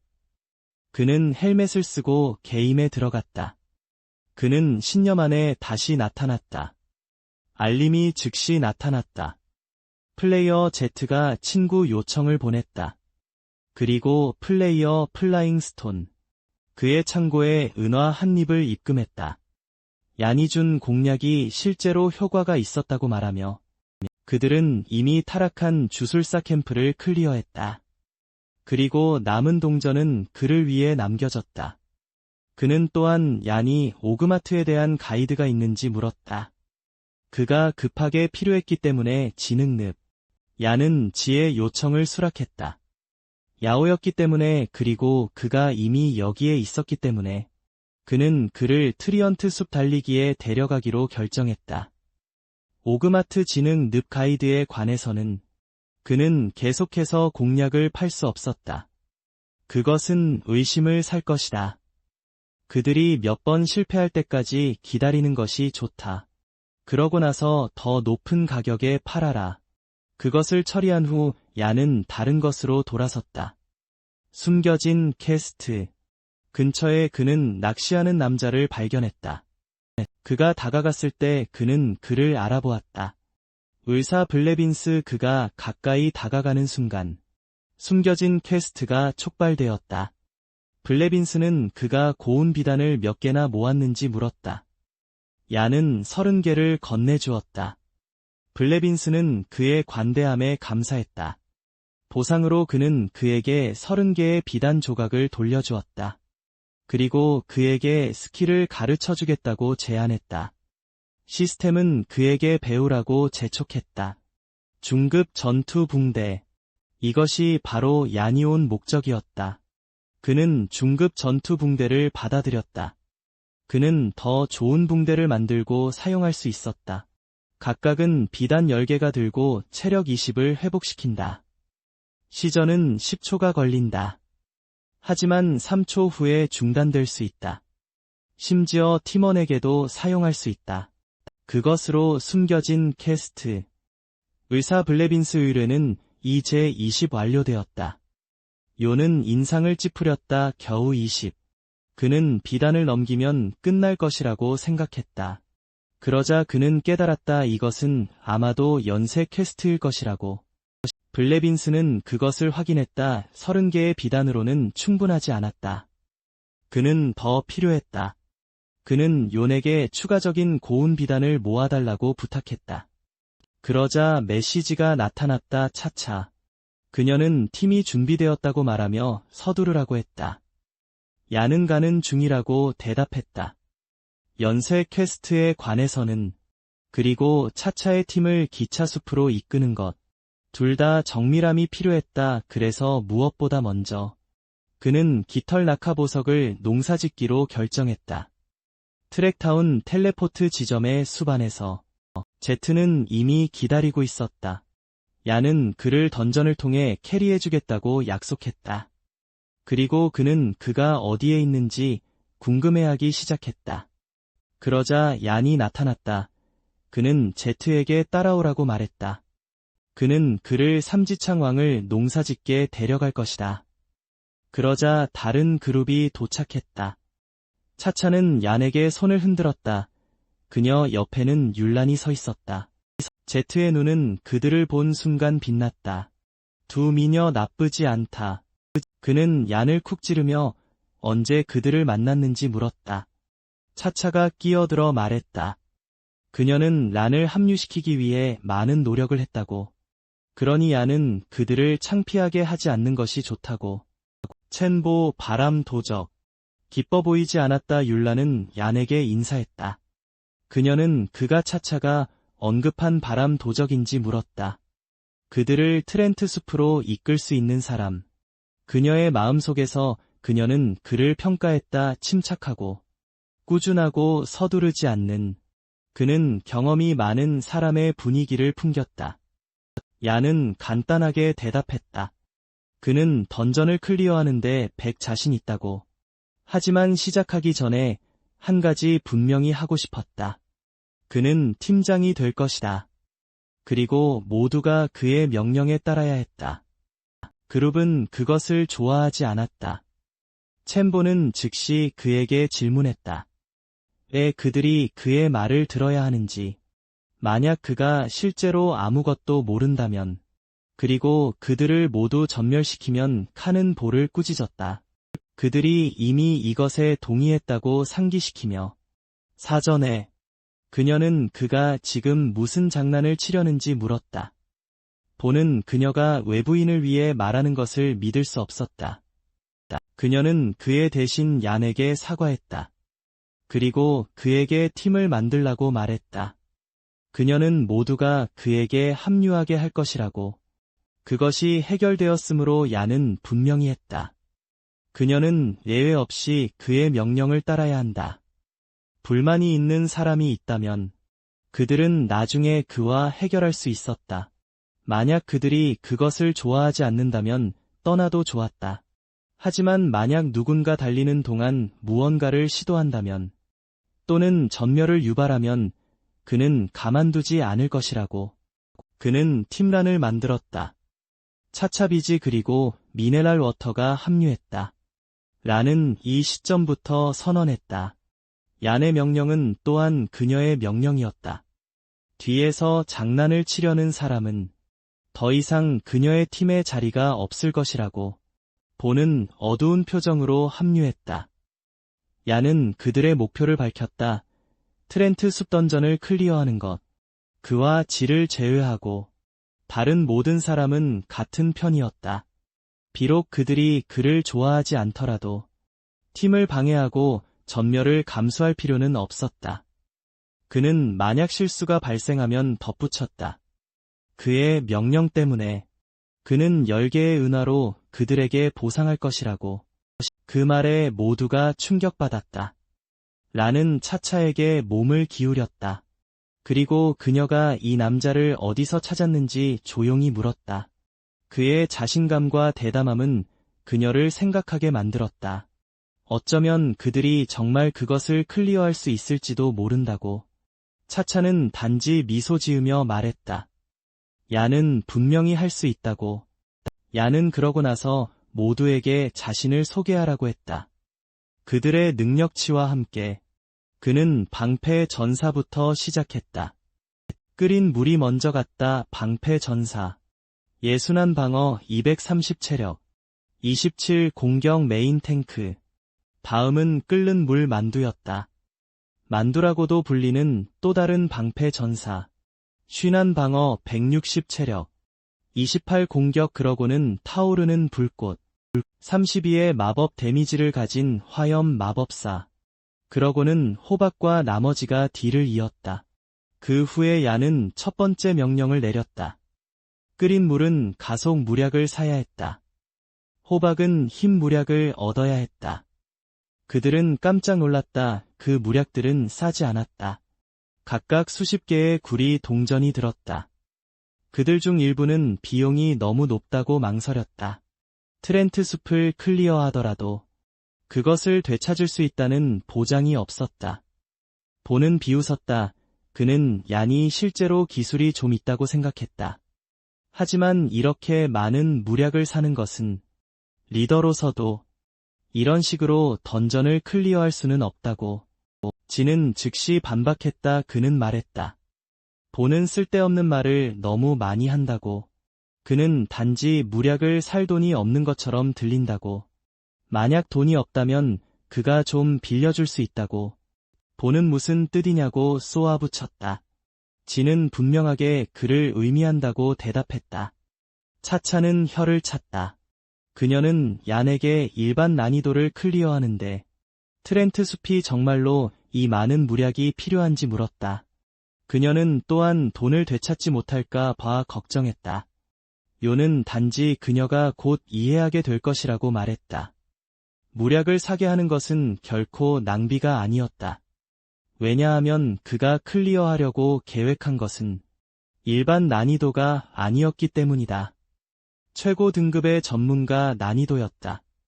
란은 모두에게 무략을 사라고 명령했다. 정확히 얀이 지시한 대로. 더 이상 아무도 논쟁하지 않았다. 그들은 모두 따랐다. 모두가 구매를 마치고 팀이 완성되자 그들은 출발했다. 그들은 숲속 공터에 도착했다. 중앙에 이상한 돌이 있는 야는 그들에게 그가 던전을 여는 동안 가만히 있으라고 말했다. 그는 앞으로 나아가 돌에 손을 얹었다. 그리고 주문을 외우기 시작했다. 고대 숲의 나무들 앞에서 이상한 거대한 돌에 새겨진 고대 문자를 발견한다. 숲을 통과하는 자들은 이슬을 흡수한다. 새벽의 첫 빛에서 양치기의 휘파람 소리가 숲을 울린다. 잠자는 나무들의 영혼을 깨우며 고대부터 그릴랜드 장로의 정찰병이 보고한다. 숲속의 다크 엘프의 흔적을. 그리고 너는 혼잣말을 중얼거린다. 이 빌어먹을 다크 엘프들에 그냥 멈추지 않는 거야. 주문이 끝나자 시스템은 그에게 난이도를 선택하라고 안내했다. 트렌트 숲 던전의 쉬움, 보통 어려움, 마스터 또는 전문가 그리고 물론 야는 전문가를 선택했다. 즉시 그들의 발밑에 마법진이 형성되었다. 다음 순간 그들은 트렌트 숲 안에 있었다. 전문가 난이도라는 알림이 나타났다. 팀은 얼어붙었고 즉시 공황 상태에 빠졌다. 그들 중 일부는 얀이 잘못 클릭했기를 기도했다. 절대로 이것을 클리어할 수 없었다. 하지만 론은 그렇게 생각하지 않았다. 얀 같은 사람은 초보적인 실수를 하지 않을 것이다. 이는 그가 처음부터 이것을 계획했다는 것을 의미했다. 본은 폭발했다. 그는 얀이 그들을 죽이려 한다고 비난했다. 그는 그들이 이런 일을 당할 만한 무슨 짓을 했는지 알기를 요구했다. 그들을 전문가 난이도로 강제로 밀어넣어 팀을 전멸시키고 경험치를 잃게 만들려는 것뿐이라고. 얀은 반응조차 하지 않았다. 그는 단지 말했다. 만족하지 않으면 떠나라고. 차차가 끼어들었다. 그녀는 보에게 얀이 그녀의 손님이라고 상기시켰다. 만약 문제가 있다면 직접 말해야 했다. 그를 끊임없이 겨냥하는 대신에 보는 당황해서 즉시 부인했지만 속으로는 그는 분노했다. 그는 그녀가 외부인 편을 드는 것을 받아들일 수 없었다. 요는 침착하게 말했다. 전문가 난이도는 그렇게 복잡하지 않다고. 몬스터들은 단지 30더 많은 체력을 가졌을 뿐이라고. 방패 전사들은 약간 더 나은 방어력이 필요했고, 마법사들은 더 많은 피해를 입혀야 했다. 그게 다였다. 보스에 관해서는 트렌트 킹 거기에는 약간의 변화가 있었다. 하지만 그들이 거기에 도착하면 설명해주겠다고 라는 주에 깊게 들었다. 그는 그것을 간단하게 들리게 했지만 던전에서는 단일의 차이라도 전멸을 초래할 수 있었다. 그리고 이것은 30의 격차였다. 그의 자신감은 어디서 나오는 것일까? 차차는 그에게 확신하는지 직접 물었다. 야는 문제가 되지 않을 것이라고 말했다. 보는 이번에는 조용히 있었다. 하지만 그는 주에 깊게 지켜보았다. 그는 이 남자가 어떻게 전문가 던전을 클리어할 계획인지 보고 싶었다. 팀은 숲속으로 더 깊이 들어갔다. 갑자기 덩굴들이 움직이기 시작했다. 야는 즉시 그들에게 경고했다. 그들이 트랜스 공격 범위에 들어서고 있다고. 덩굴은 빠르게 공격할 것이다. 모두가 흩어져야 했다. 그들 대부분은 즉시 반응했다. 한 명은 그렇지 않았다. 덩굴이 튀어나왔다. 그를 감싸고 땅에 내동댕이 쳤다. 모두가 긴장했다. 보는 끌려가고 있었다. 그는 당황해서 도움을 청했다. 심지어 얀 캡틴 니르바나 플레임에게 소리치며 도와주세요. 보는 도움을 청하며 끌려갔다. 요는 즉시 반응했다. 그는 끓는 물과 만두에게 공격하라고 명령했다. 오른쪽에서. 그러고는 성기사들에게 인간 벽을 형성하라고 했다. 마법사들이 전력을 다하는 동안 그들은 주저없이 움직였다. 탱크들은 트리안의 가지를 막았다. 마법사들은 다른 원소의 공격을 퍼부었다. 트리안의 체력이 떨어졌다. 누군가 덩굴을 잘랐고 보는 땅에 쓰러졌다. 보는 얀이 일부러 그랬다고 비난하며 화를 냈다.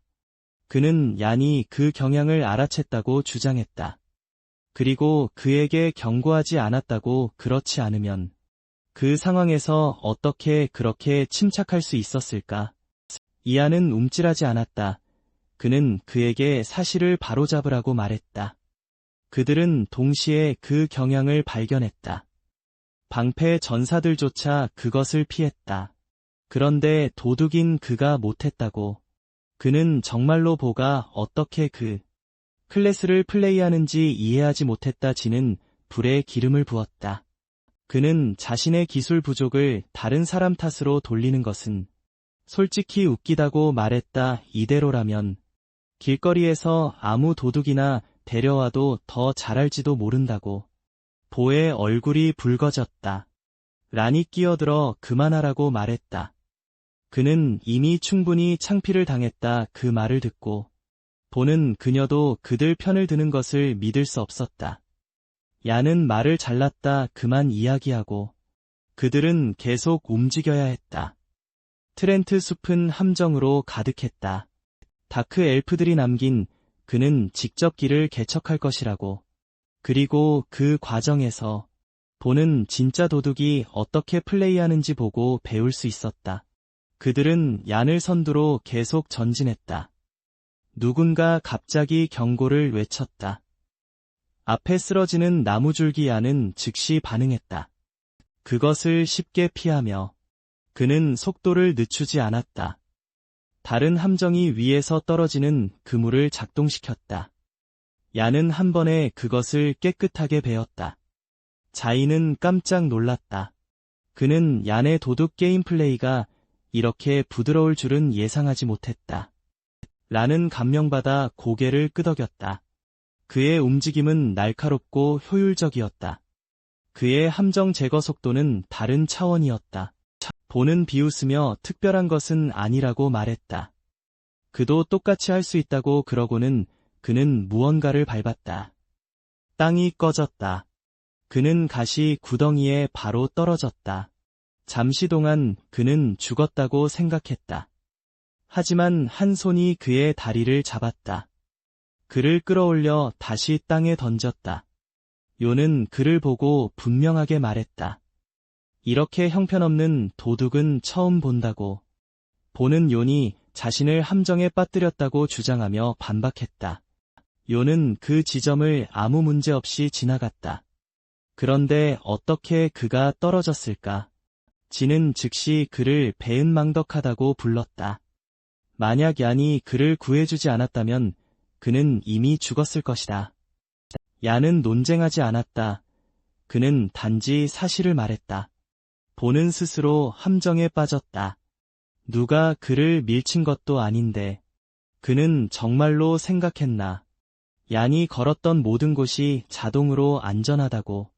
그러고는 그는 차갑게 끝맺었다. 그 같은 사람은 바람의 도둑을 플레이할 자격이 없다고. 보는 화가 났다. 그리고 즉시 얀에게 결투를 신청했다. 그는 죽이려는 듯이 돌진했다. 얀은 뒤로 물러서지도 않았다. 그는 손가락 사이로 칼날을 잡고 침착하게 말했다. 1대1은 너무 지루하다고. 만약 보가 원한다면 몇 명 더 부르라고. 그렇지 않으면 재미없을 것이라고. 란이 끼어들어 그만하라고 말했다. 그녀는 명백한 것을 지적했다. 보는 스스로 함정을 밟았다. 그런데도 그는 얀 차에게 화풀이를 하고 있었다. 차는 얀이 그를 구해준 사람이라고 덧붙였다. 그런데도 그는 여전히 그를 비난했다. 그녀는 그가 그런 사람일 줄은 몰랐다고. 하지만 보는 물러서기를 거부했다. 그는 얀의 탓이라고 주장했다. 그가 일부러 그를 함정에 빠뜨렸다고. 얀은 함정을 보고도 그에게 경고하지 않았다.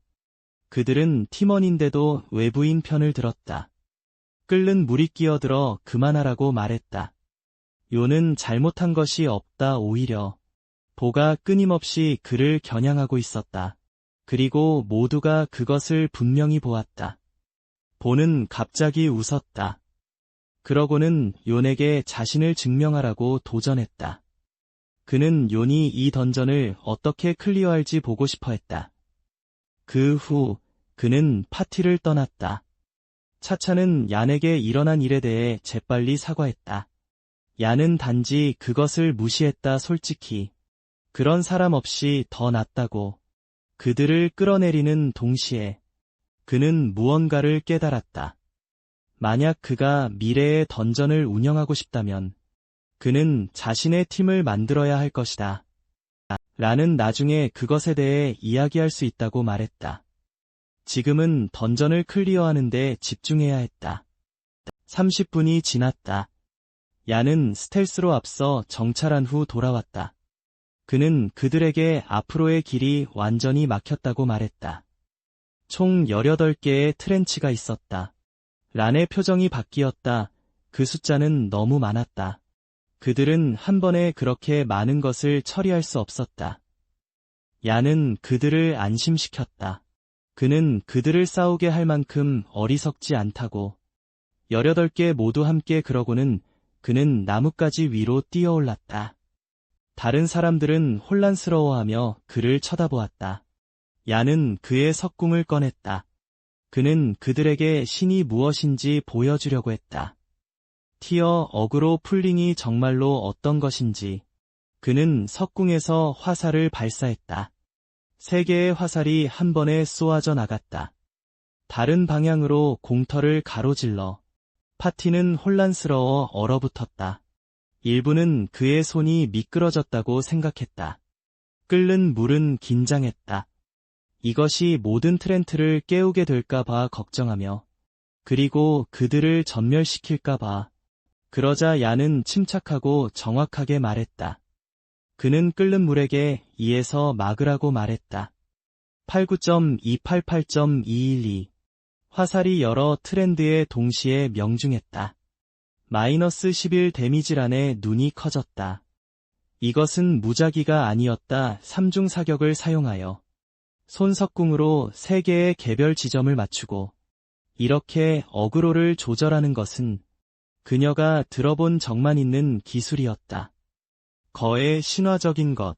그녀는 깜짝 놀라 차차에게 돌아섰다. 그녀는 도대체 이 남자를 어디서 찾았을까? 18개의 트라이앵글이 빽빽하게 모여 있었다. 하나라도 잘못 맞으면 전체 그룹이 몰려들 것이다. 하지만 얀은 완벽한 각도를 찾았을 뿐만 아니라 그는 그들의 어그로를 깨끗하게 분리했다. 이 수준의 정밀도는 엄청난 시력과 통제력을 필요로 했다. 최고 등급의 도둑들조차 이것을 해내기 어려울 것이다.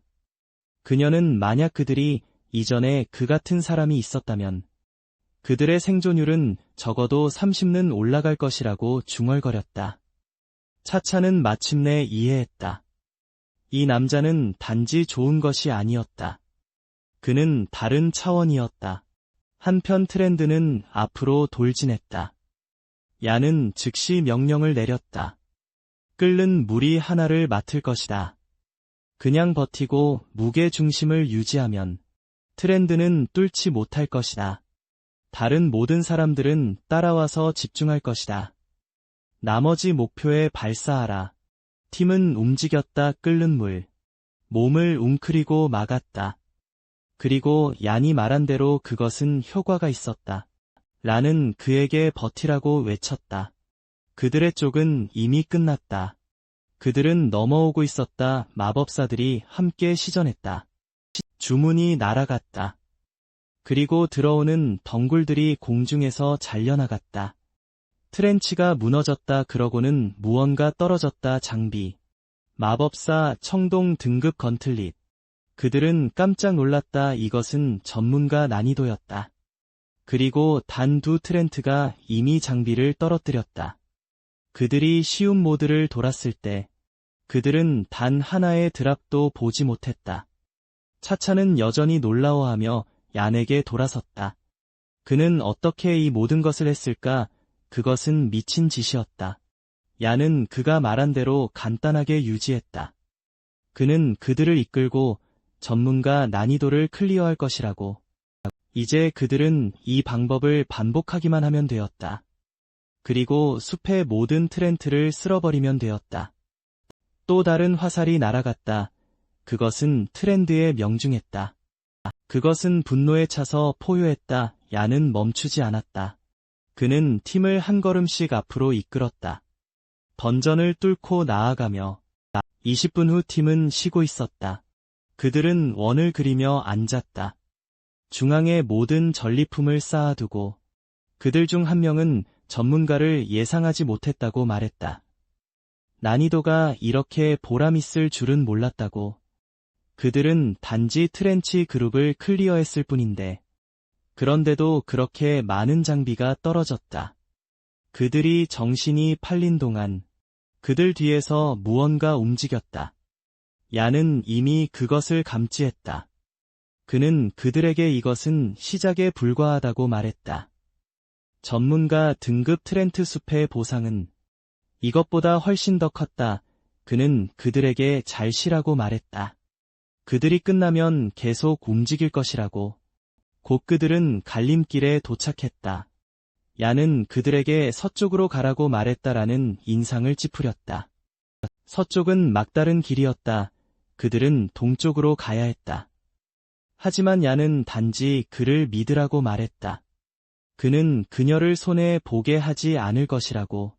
그녀가 몰랐던 것은 이 분기 스토리가 깊이 숨겨져 있었다는 것이다. 이 시점의 게임에서 아직 컨빅션에서는 아무도 그것을 발견하지 못했다. 그들은 앞으로 나아갔다. 길을 따라 그들은 피리 소리를 들었다. 얀의 눈이 날카로워졌다. 그가 찾고 있던 사람이 바로 그 사람이었다. 트렌트 목동 이안 팻. 숲의 수호자로 알려진 노인. 과거의 그의 보살핌 아래 인간과 트렌트는 평화롭게 공존했다. 하지만 무언가 변했다. 어둠의 이교도들이 나타났다. 트랜스는 통제에서 벗어났다. 그리고 인간을 학살하기 시작했다. 그릴랜드 위원회는 개입하기로 결정했다. 그리고 트라이던트 왕을 제거하기로. 그것이 던전의 주요 스토리였다. 노인이 그들을 알아챘다. 그리고 즉시 떠나라고 경고했다. 이 장소는 위험했다. 트라이던트는 눈에 띄는 인간은 누구든 죽일 것이다. 그리고 밤이 되면 달빛 아래 그들의 힘은 더욱 무서워질 것이다. 이안은 앞으로 나서서 그에게 인사했다. 그는 말했다. 그들은 트렌트를 쓸어버리고 정의를 가져오기 위해 왔다고. 이안 팻은 쏘아붙였다. 그는 그들에게 멈추라고 말했다. 죽어 마땅한 자들은 트렌트가 아니었다. 지하에 숨어있는 저 사악한 생물들이었다. 그들이 신성한 벌을 받아야 마땅한 자들이었다. 그의 목소리는 분노로 떨렸다. 저 어둠의 엘프들. 그들은 그의 피리를 훔치고 그림자에 숨었다. 모든 것을 조롱하며. 라는 놀라서 속삭였다. 이것이 숨겨진 스토리 라인이었나. 야는 도대체 이 NPC를 어떻게 찾았을까? 그녀는 차차에게 정확히 누구를 데려왔는지 물었다. 차차는 대답이 없었다. 옆에 있던 지도 마찬가지로 충격받았다. 언제부터 얀이 이렇게 미쳤을까?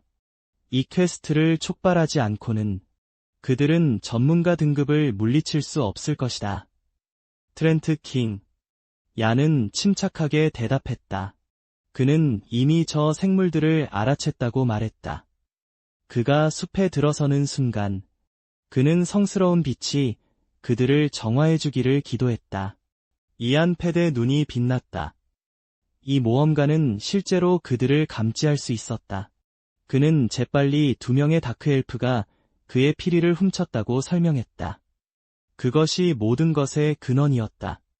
그것 없이는 숲은 혼돈에 빠졌다. 그는 욘에게 특별한 아이템을 건넸다. 현신의 가루 3번 사용 가능. 드러내는 소모품. 30야드 반경 내의 모든 숨겨진 적을. 20초 동안 그는 얀에게 그들을 찾으라고 말했다. 그들을 죽이고 그의 피리를 되찾으라고. 그래야만 트렌트 왕을 물리칠 수 있다고. 얀은 손에 아이템을 들고 수락했다. 그는 그의 팀에게 따라오라고 말했다. 그러고는 그는 절벽 가장자리에 밧줄을 던졌다. 그리고 아래로 뛰어내렸다. 다른 사람들도 재빨리 뒤따랐다. 그들이 움직이면서 론은 그가 정말로 다크엘프들이 어디 있는지 아는지 물었다. 얀은 그렇다고 말했다. 그들은 절벽 쪽의 좁은 틈을 통해 미끄러져 들어갔다. 그리고 숨겨진 길로 들어섰다. 얀은 앞을 가리켰다. 그들이 거기에 있었다. 이번에는 그들을 항아리 속 거북이처럼 가둘 것이라고. 그리고 그들 둘 다 쓰러뜨릴 것이라고.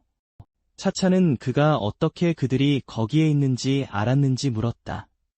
얀은 간단하게 대답했다. 그들은 처음부터 그들을 따라오고 있었다.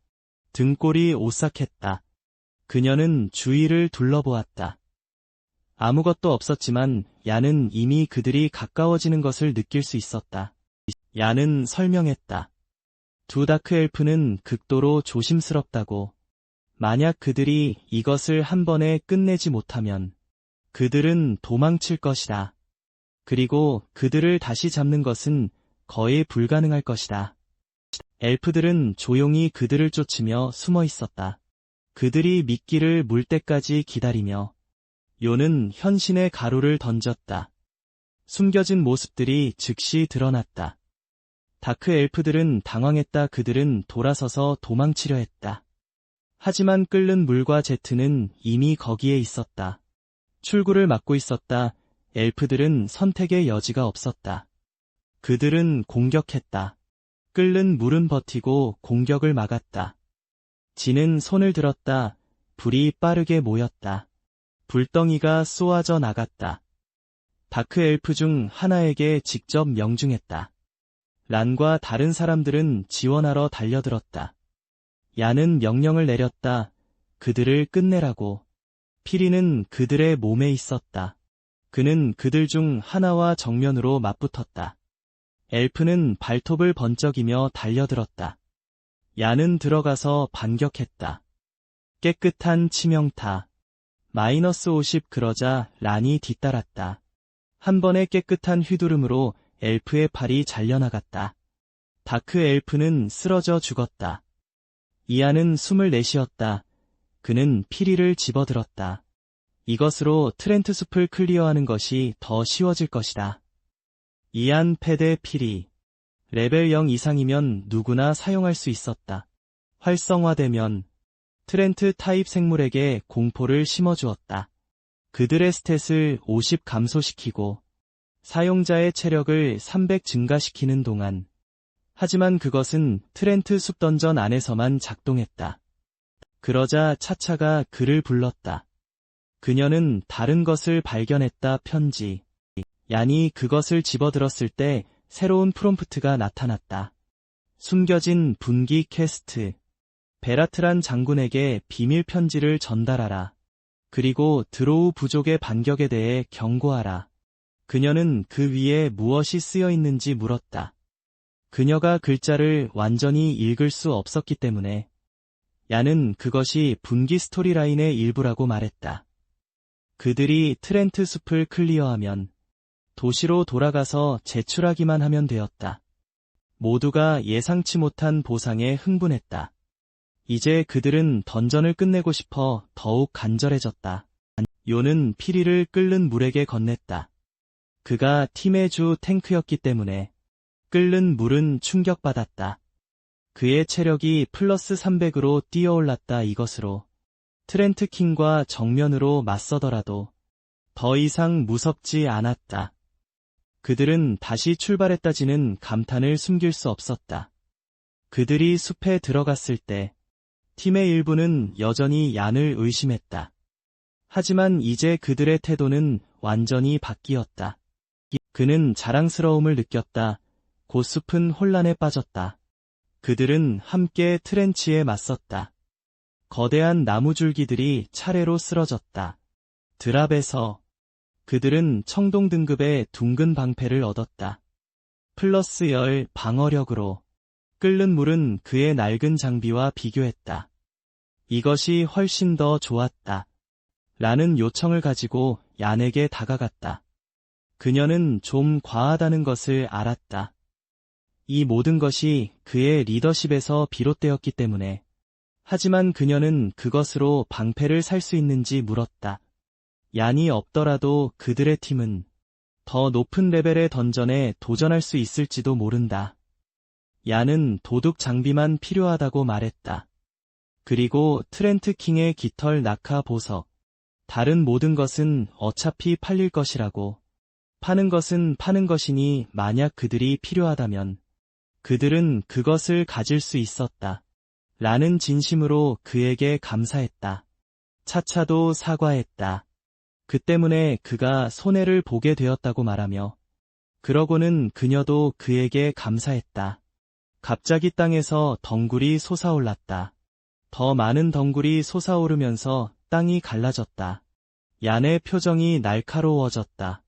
그는 그들에게 보스가 도착했다고 경고했다. 모두 준비해라. 지금 진영을 갖춰라. 방패 전사들은 앞에 서라. 그의 명령을 따르라. 트렌트 왕이 나타났다. 레벨 4 영주 등급 10만. 10만 이상의 히트포인트. 그것은 포효했다. 인간들이 자신의 영토를 침범한 것을 저주하며 그러고는 그것은 공격했다. 두꺼운 덩굴들이 앞으로 채찍질했다. 얀은 공격 아래로 손쉽게 몸을 숙였다. 라는 깜짝 놀랐다.